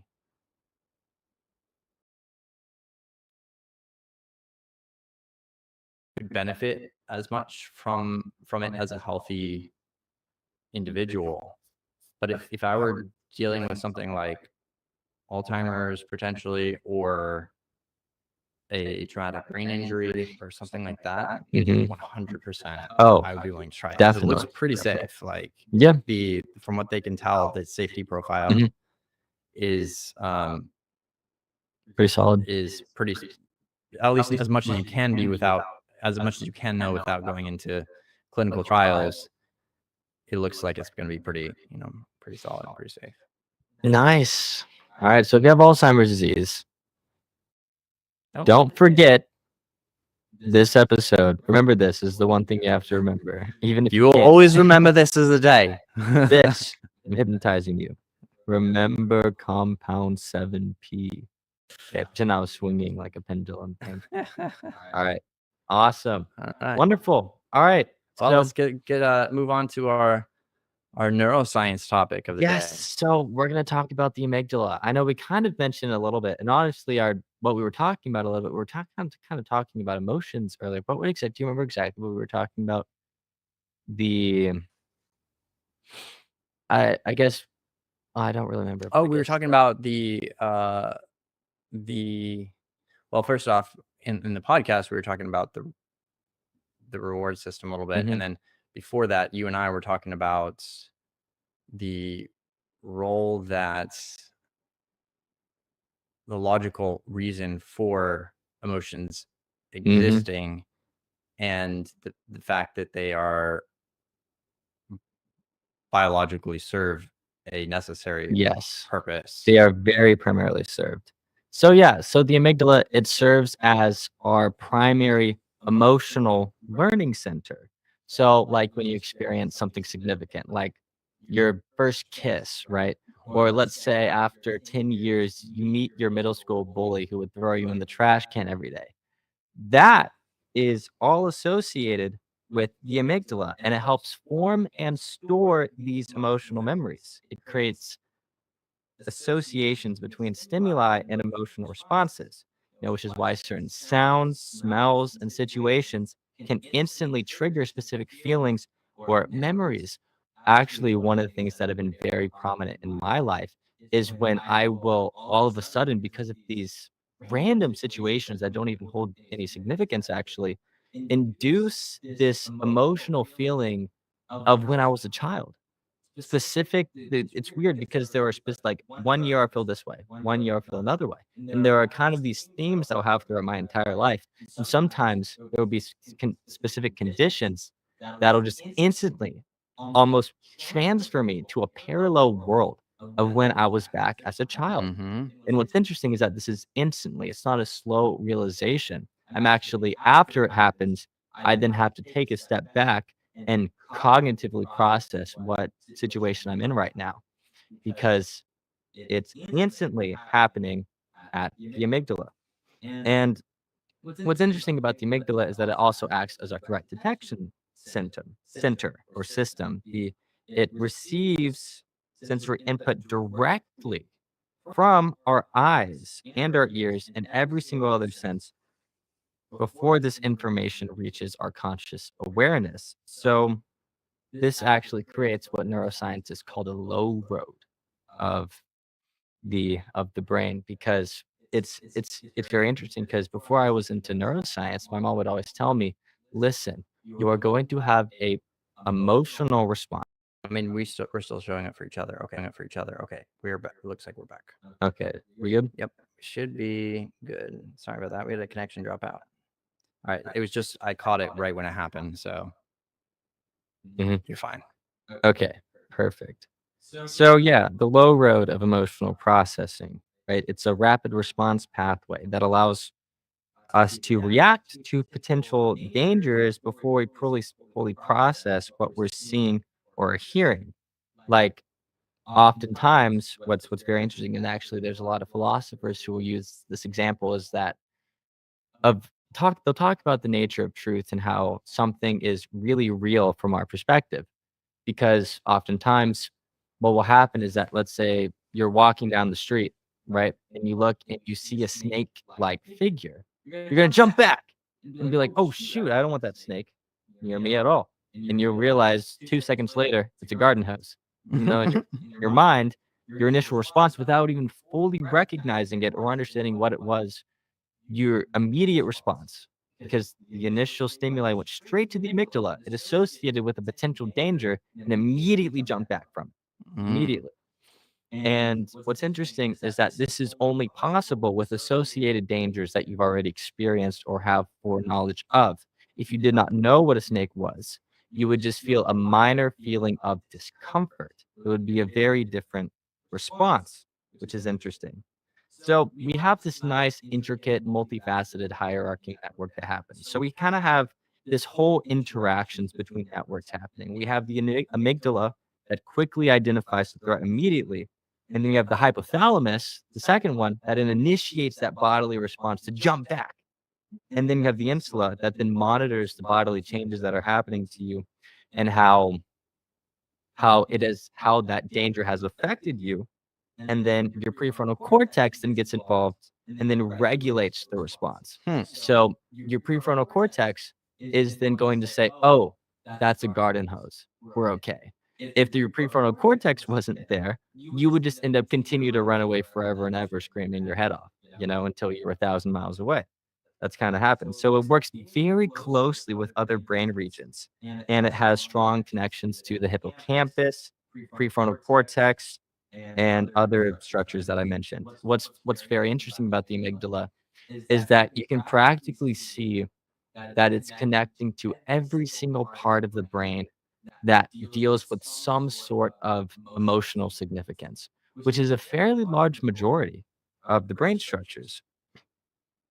So, yeah, and so here's my favorite thing. The amygdala, it regulates social behavior. It's very big in that. It assists in recognizing facial expressions. That's actually one thing that I actually did a lot of research into because it fascinated me so much. It's like, well, that's not really the amygdala's job. And at first I was like, oh, well, it's just obviously if someone has a fearful expression, that initial stimuli is going to send a signal to the amygdala to then understand that we're in a dire situation. But they did studies and they found out that even with a neutral expression, any type of expression a person could have on the face, the amygdala showed some sort of response to it. So it's Hmm. very good at recognizing social cues and as well as just facial interactions to So then send signals to the prefrontal cortex to then regulate that social behavior. so all signals get sent to the amygdala Mhm. and have varying levels of responses. Yes. So obviously, a fearful response is going to heighten that initial response to then send the signals to another brain structure to then decide what the mode of action is going to be. So, yeah, so there's a lot of environmental. Probably someplace in the cortex, which would then get Mhm. kind of short. If it was a high enough signal, would get shortcut to the basal ganglia Yes. in order to figure out the appropriate action, Mhm. and then it gets sent from Yeah. there to the. Probably with like the dorsolateral prefrontal cortex that then executes the functions, and then through the basal ganglia, using those motor functions as well to then have that goal orientedness to then Right. achieve what you need to in that moment. Right. And that kind of goes back to the the environmental implications of this. Kind of like how we talked about we are 80% external stimuli and 20% genetics.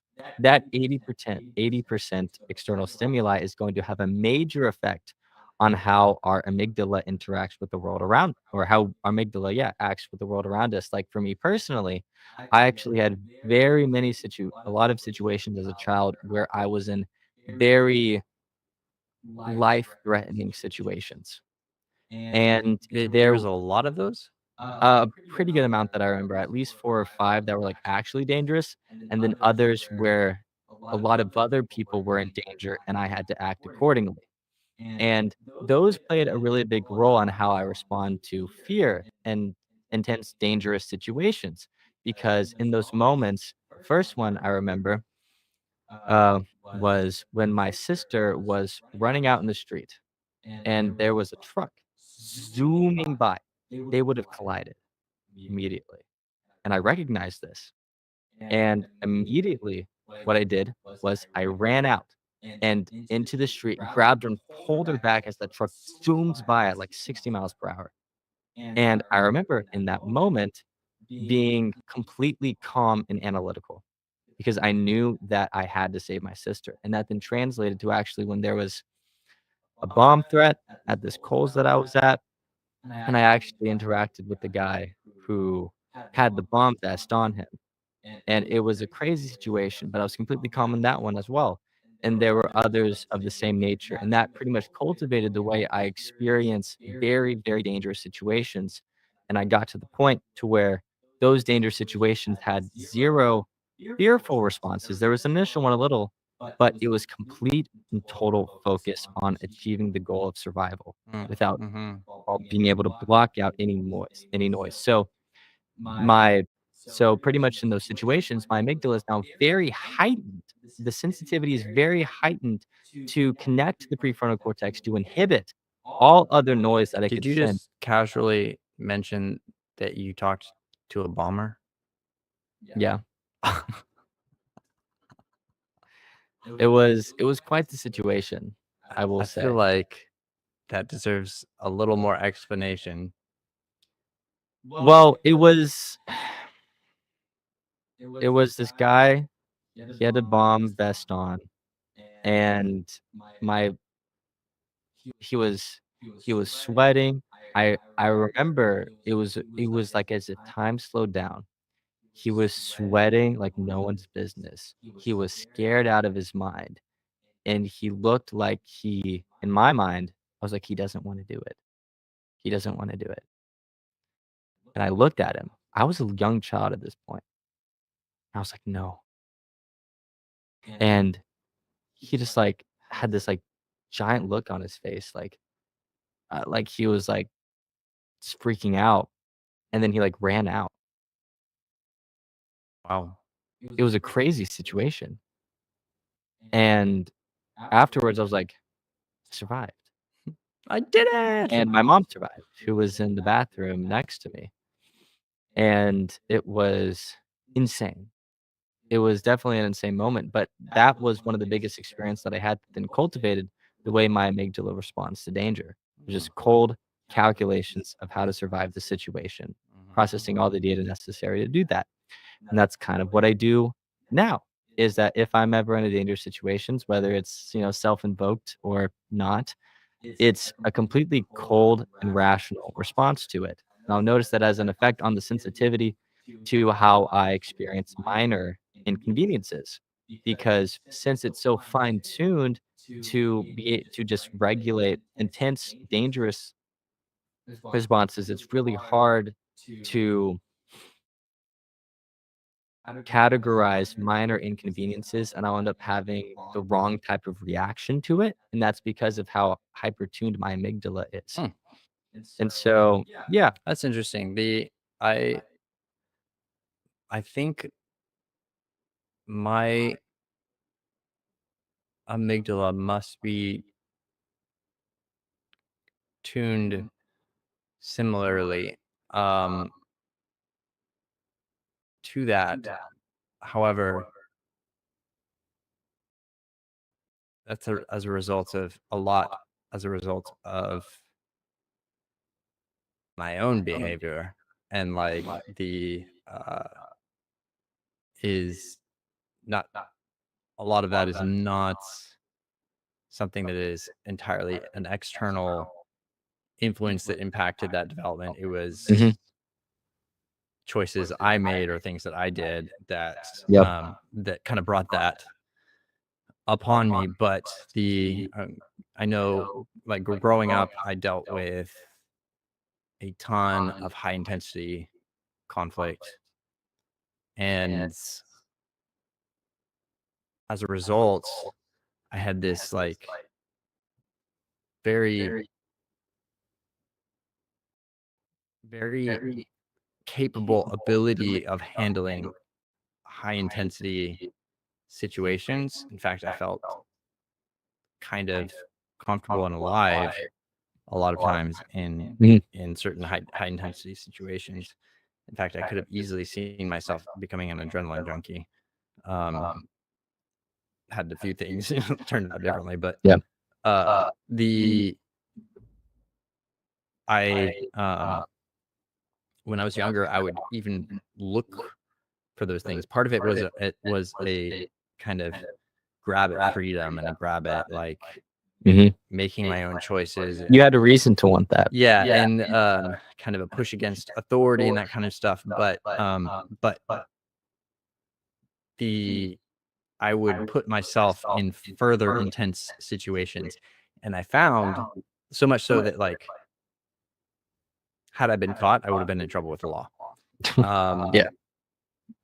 but so much so that I found that even as a kid, put in the most intense, stressful, potentially stressful like situations, not quite the life-threatening extent that you know dealt with there, Mhm. but high intensity stress situations, I was able to like maintain this. Yeah, there was a little bit of adrenaline going, actually, probably That feels even better, quite a bit of adrenaline you know? going, but it was a this is what we do. Like, Yeah. this is the right Mhm. move. Like, very, very calculated, not panicky, at all. Mhm. And it served me really well, Yeah. you know, No, definitely. but it did kind of skew that network a little bit so that it was it's a little hard for me to adjust to normal Mhm. situations and things. I wonder sometimes if that's played a part in, as an adult, my lack of ability of handling boring. Like, when something bores me, it feels like death. Yes. It's like Oh, absolutely. I'm literally getting the life sucked out of me when I'm bored by something, and Yeah. feels just like draining. And like, I wonder how much of that has to do with that amygdala sensitivity needing strong Mhm. stimulus. Because what's happening is that your amygdala is processing these emotions and then sends them to the anterior cingulate cortex, which then takes that emotional processings and cultivates it towards your task specific goals. And so, if that sensitivity isn't heightened enough to be able to curate a response that is kind of that has that like that dopamine, those that motivation behind it, you're not going to be able to then really have any reason or want to do it in the first place, So it actually is a big part of it has to do with the sensitivity of your amygdala to the emotional processing of the stimuli that you take that then redirects it towards your goals and what to achieve.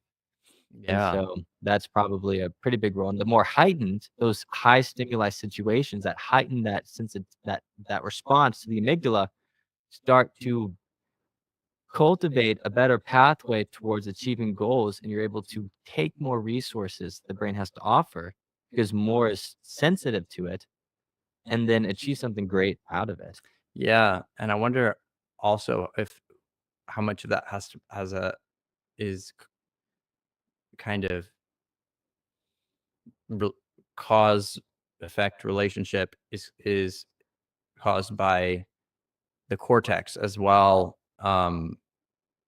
and learning to process high intensity Mhm. emotional output from the amygdala. And so now the cortex is used to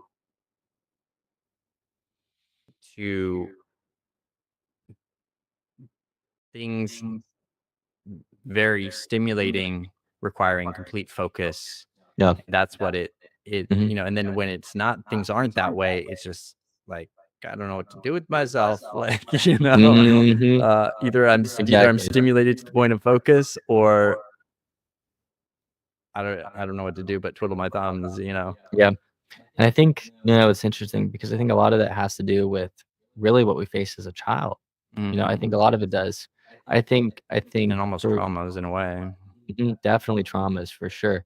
And for me as a child, because of my life-threatening situations, I I pretty sure what happened was I got what they call rapid induced maturation pathways, where the brain in life-threatening situations as a child shortcuts like an emergency pathway to the prefrontal cortex that inhibit uh, the fear responses to then achieve survival-oriented goals. And I'm pretty sure that's what developed for me. I'm pretty sure for most people, though, it did something very similar.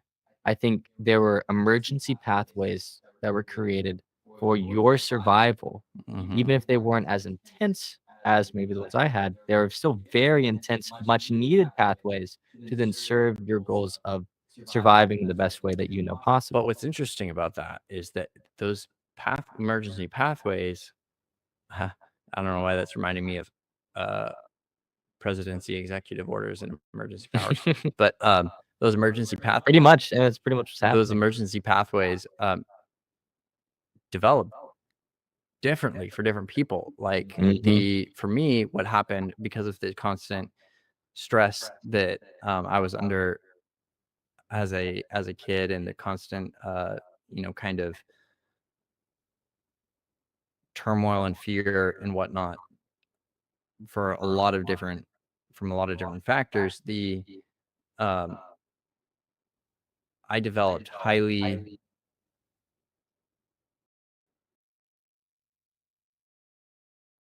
logical, calculating ways of handling those situations. But that's not the case for everybody. My dad, for mhm, instance, went through a lot of stress and turmoil, and lived in a very dangerous neighborhood growing up, and was constantly kind of under threat of in fear for his life. Um, Not constantly, but a lot of times. mhm. And his responses that he developed as a result of that were far more emotional and and chaotic, almost in a way. Yeah. Um, they were. It's like it missed the cortex part of that circuiting. It like Mhm, went, instead of going straight to amygdala to cortex response to basal ganglia action. It's like it went from straight to the basal ganglia, or into the action, rather than mm, hitting the cortex first. yeah. Um, Fascinating. yeah. So it And could that have been because of the amount of noise that he was trying to process and realize that there wasn't anything that he could actually achieve? And so the best thing to do would just be to move, to get out. And so there wasn't anything he could actually calculate to achieve the best possible outcome. possibly, I could see that definitely contributing. But I know that I had a lot of noise too. That was that was perhaps a little bit more consistent. Like, it was a little more Mm, consistent, and like um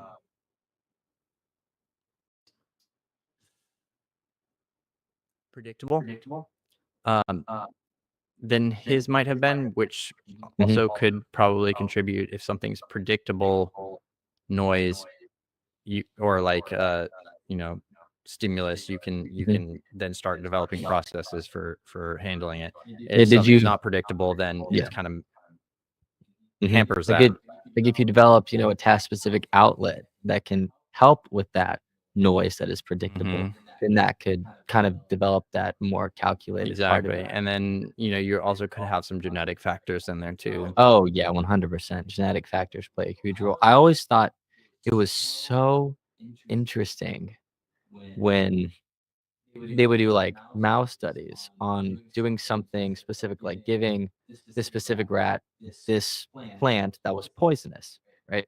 And it would eat it, and it would eat it, and it would have, like, bad digestive issues throughout their lives. And then when they actually had a child, what would happen is that when you gave them this plant, they would not eat it. I thought that blew my mind when I saw that study. It was so Wait, interesting. say that last part again? When they had a child, or like the adult mouse learned not to eat that plant no matter what. Oh, you're saying the genetic propagation of Mhm. the stuff learned from Yes, and that the child death of or the sickness and death mhm, of parents. yes, and that child from birth knew not to eat that plant. It was incredible. Oh, yeah, that's really interesting. You're it's almost like in a certain way your brain maintains a level of control over your own um genetics, perhaps epigenetics, but still genetics, you know? And what's really interesting is that connecting from the vagus nerve, your vagus nerve runs straight to your amygdala, connecting to the microbiomes in your gut. Ah. And so that digestive property sent signals to the amygdala to associate you shouldn't do this behavior. And literally, your biochemistry is also learning the exact same thing, which is then, genetically propagated into your children, Hmm, which I think is really that cool. is fascinating. Yeah. And so that's actually why oftentimes, since of the connection between the amygdala and the gut through the vagus nerve, that's why you often like receive like a genetic propensity towards anger or to sadness or depression, different things like that, is because that response is actually affecting your biophysiological health from your gut, which then propagates to your children. Hmm. And then obviously there's the associated learning behaviors of having that initial response when you look at them as a child, that as well. And that combination has pretty detrimental effects, Yeah, you know? interesting. So Well, that's pretty fascinating. nasty combo. But yeah, that's pretty much the amygdala. It's a wonderful thing that handles our emotions, social behavior, regulates how we interact with the world. And so, why don't you talk about your mysterious AI So concept? the reason it was mysterious was because I realized that I hadn't decided on one yet. Oh, so you're Um, just gonna like so pop it out? yeah, I it was mysterious even to me because I didn't know what it was.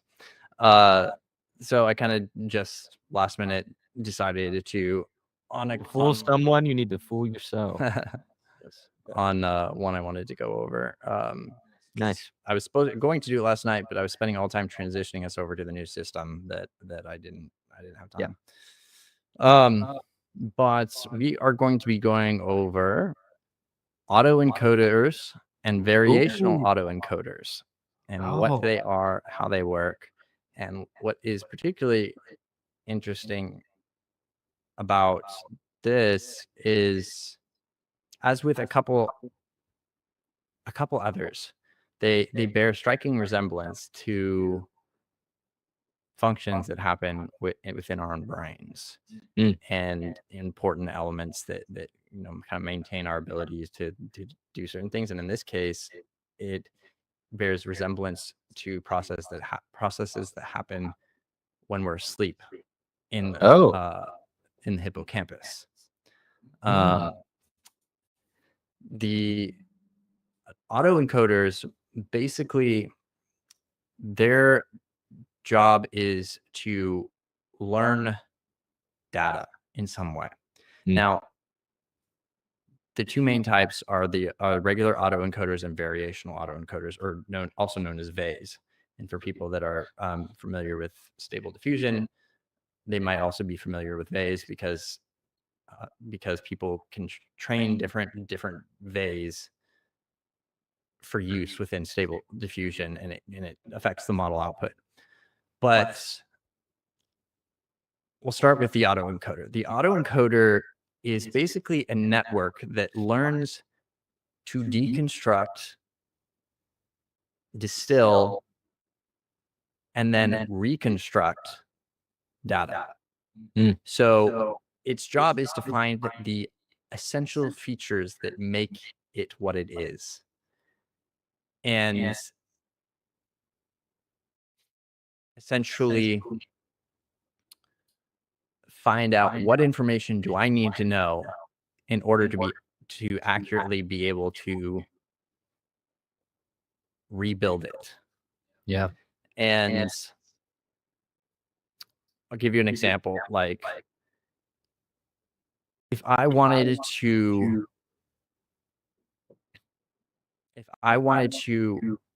be able to, once you leave, draw the jacket that you have on right now, there are specific features that I would have to extract to be able to do that. One, it's almost black, not quite, it's not quite black. It's like a really, really dark gray. It has the word saint on it for some reason. Because I'm a saint, of course. Debatable, but I am a holy person. That's all I'm gonna say. It also looks like it has almost like a dust texture on it. I'm not sure if it's dust or if it's a texture, but it looks like it has like a dust texture on it.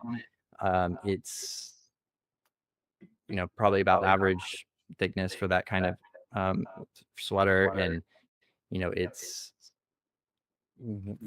fit is another parameter there, and that kind of stuff. So you start analyzing and extracting the specific details, and then get rid of everything else there. And now that you have these specific details, like for instance, that's kind of what a lot of, in a sense, what like clothing dimensions that are sent to the manufacturers are. It's a distilled version of the need to knows and the essentials to be able to reconstruct it and accurately. And so that's what they're trained, basically, like distill things down, try to rebuild it, see what happens, So that's autoencoders. And VAEs, variational autoencoders, are similar, but instead of trying to reconstruct things exactly, they learn the underlying, technically what they do is they learn the underlying probability distribution, but what that translates to is they learn the underlying general concept features that are consistent, somewhat consistent across the board, and likely elements to appear within something. So in the case of your jacket, instead of trying to reconstruct it completely, what I can do is I could be like, okay, I liked that jacket. I noticed, maybe it has something unique. I want to create a jacket that looks similar. So I'm going to pull from his jacket and a bunch of other jackets that I've seen, or sweaters that I've seen, in the past, and the features that I know are common amongst those, and I'm going to start creating this outline for this thing. And because I'm able to create that sketch of a jacket, because I have a probability distribution in my head of what a jacket is supposed to look like. And so I'm not replicating it specifically and exactly in a single instance. I've learned the general concept and what belongs in that general concept, and I'm able to replicate that now. And that's really useful, and both of those are really useful in their own rights. VAEs are great for Stable Diffusion because they give your model an idea of concepts, so it can be like, okay, you wanted an astronaut riding a horse, jumping over a rainbow while pooping out a popsicle. I know what those are. I know what those are, what that means, and so I can kind of create this outline for you to then work with downstream in the network. Yeah. And the autoencoders are obviously really useful for their ability to distill things down to their core features, like the need to knows. What do you need to know about this kind of thing? And if we look at the way that our brain works, our brain does both of those things, especially when it is communicating with it in the hippocampus and trying to remember stuff. It will use a general concept level of knowledge where it will distill things down to their concepts, but it also works on a detail level where it's important. So it's almost like a variational autoencoder where you can have varying levels of detail within this VE. It might be really, really detailed, or it might be just general concept, and that value is based off the importance of the information. And so in your brain, while you're sleeping, these top level things that have been stored in your hippocampus start getting distilled back through this network, and trying to find places for them to integrate within this, this environment, deeper, kind of more integrated level. And that's one of the big reasons why sleep is so important for us, as humans. Yes. Otherwise, we couldn't remember anything, couldn't store anything. Like, so yeah, that's autoencoders and VEs. Wow, those are really cool. Those seem very foundational to just the whole of AI in general. I feel like the majority of AI that I've interacted with have some sort of autoencoder or base model built into them. Or like I've interacted with those types of models because they just work very well. They do, and it's no matter whether or not there is an autoencoder built into the model, generally speaking, we do some sort of autoencoding, which is really the feature engineering section of data science and creating models, when we use our own brains basically to act as the autoencoder, where we start looking at the information and are like, okay, what information in this is important elements for this model to know, and then we start extracting those and testing them as we run them through models and seeing what the accuracy is of that, and based on that, kind of further refining the important details in there. So we kind of use our own brains as the base. Dude, that process to me sounds so fun. Just as like just testing an AI engineer, just being able to test out, finding most relevant data, and then extrapolating it, putting it into the model, and doing that over and over again. Seeing it work. That sounds amazing. Like you finally make a progress improvement, on one, and then it's a lot of fun. I'm sure that kind of high you get from that, the dopamine rush from it working. Is incredible. I did that recently with the LSTMs I was working on. I was trying to determine a viability between GRU architecture and LSTM for a specific task, and initially trained both on the same data on a raw level of the data without any feature extraction in order to get kind of a baseline comparison between them. I found out that the LSTM was slightly more, which I expected was slightly more accurate, but took also slightly longer. But in this case, accuracy was really important to me, so I was willing to make that sacrifice throughout the GRU. Then started with the LSTMs, and then started messing around with the feature extraction. Like, okay, how can we take this raw data and make it more efficient? So that we can train it on more easier and kind of get rid of some of the noise that's not necessary. You create windows, maybe compress those windows, do some pre-calculations for it. All that stuff contributes to the process that is finding an optimal model for something. Yeah. That's awesome. Yeah. It's really cool. Yep. I guess super fascinating.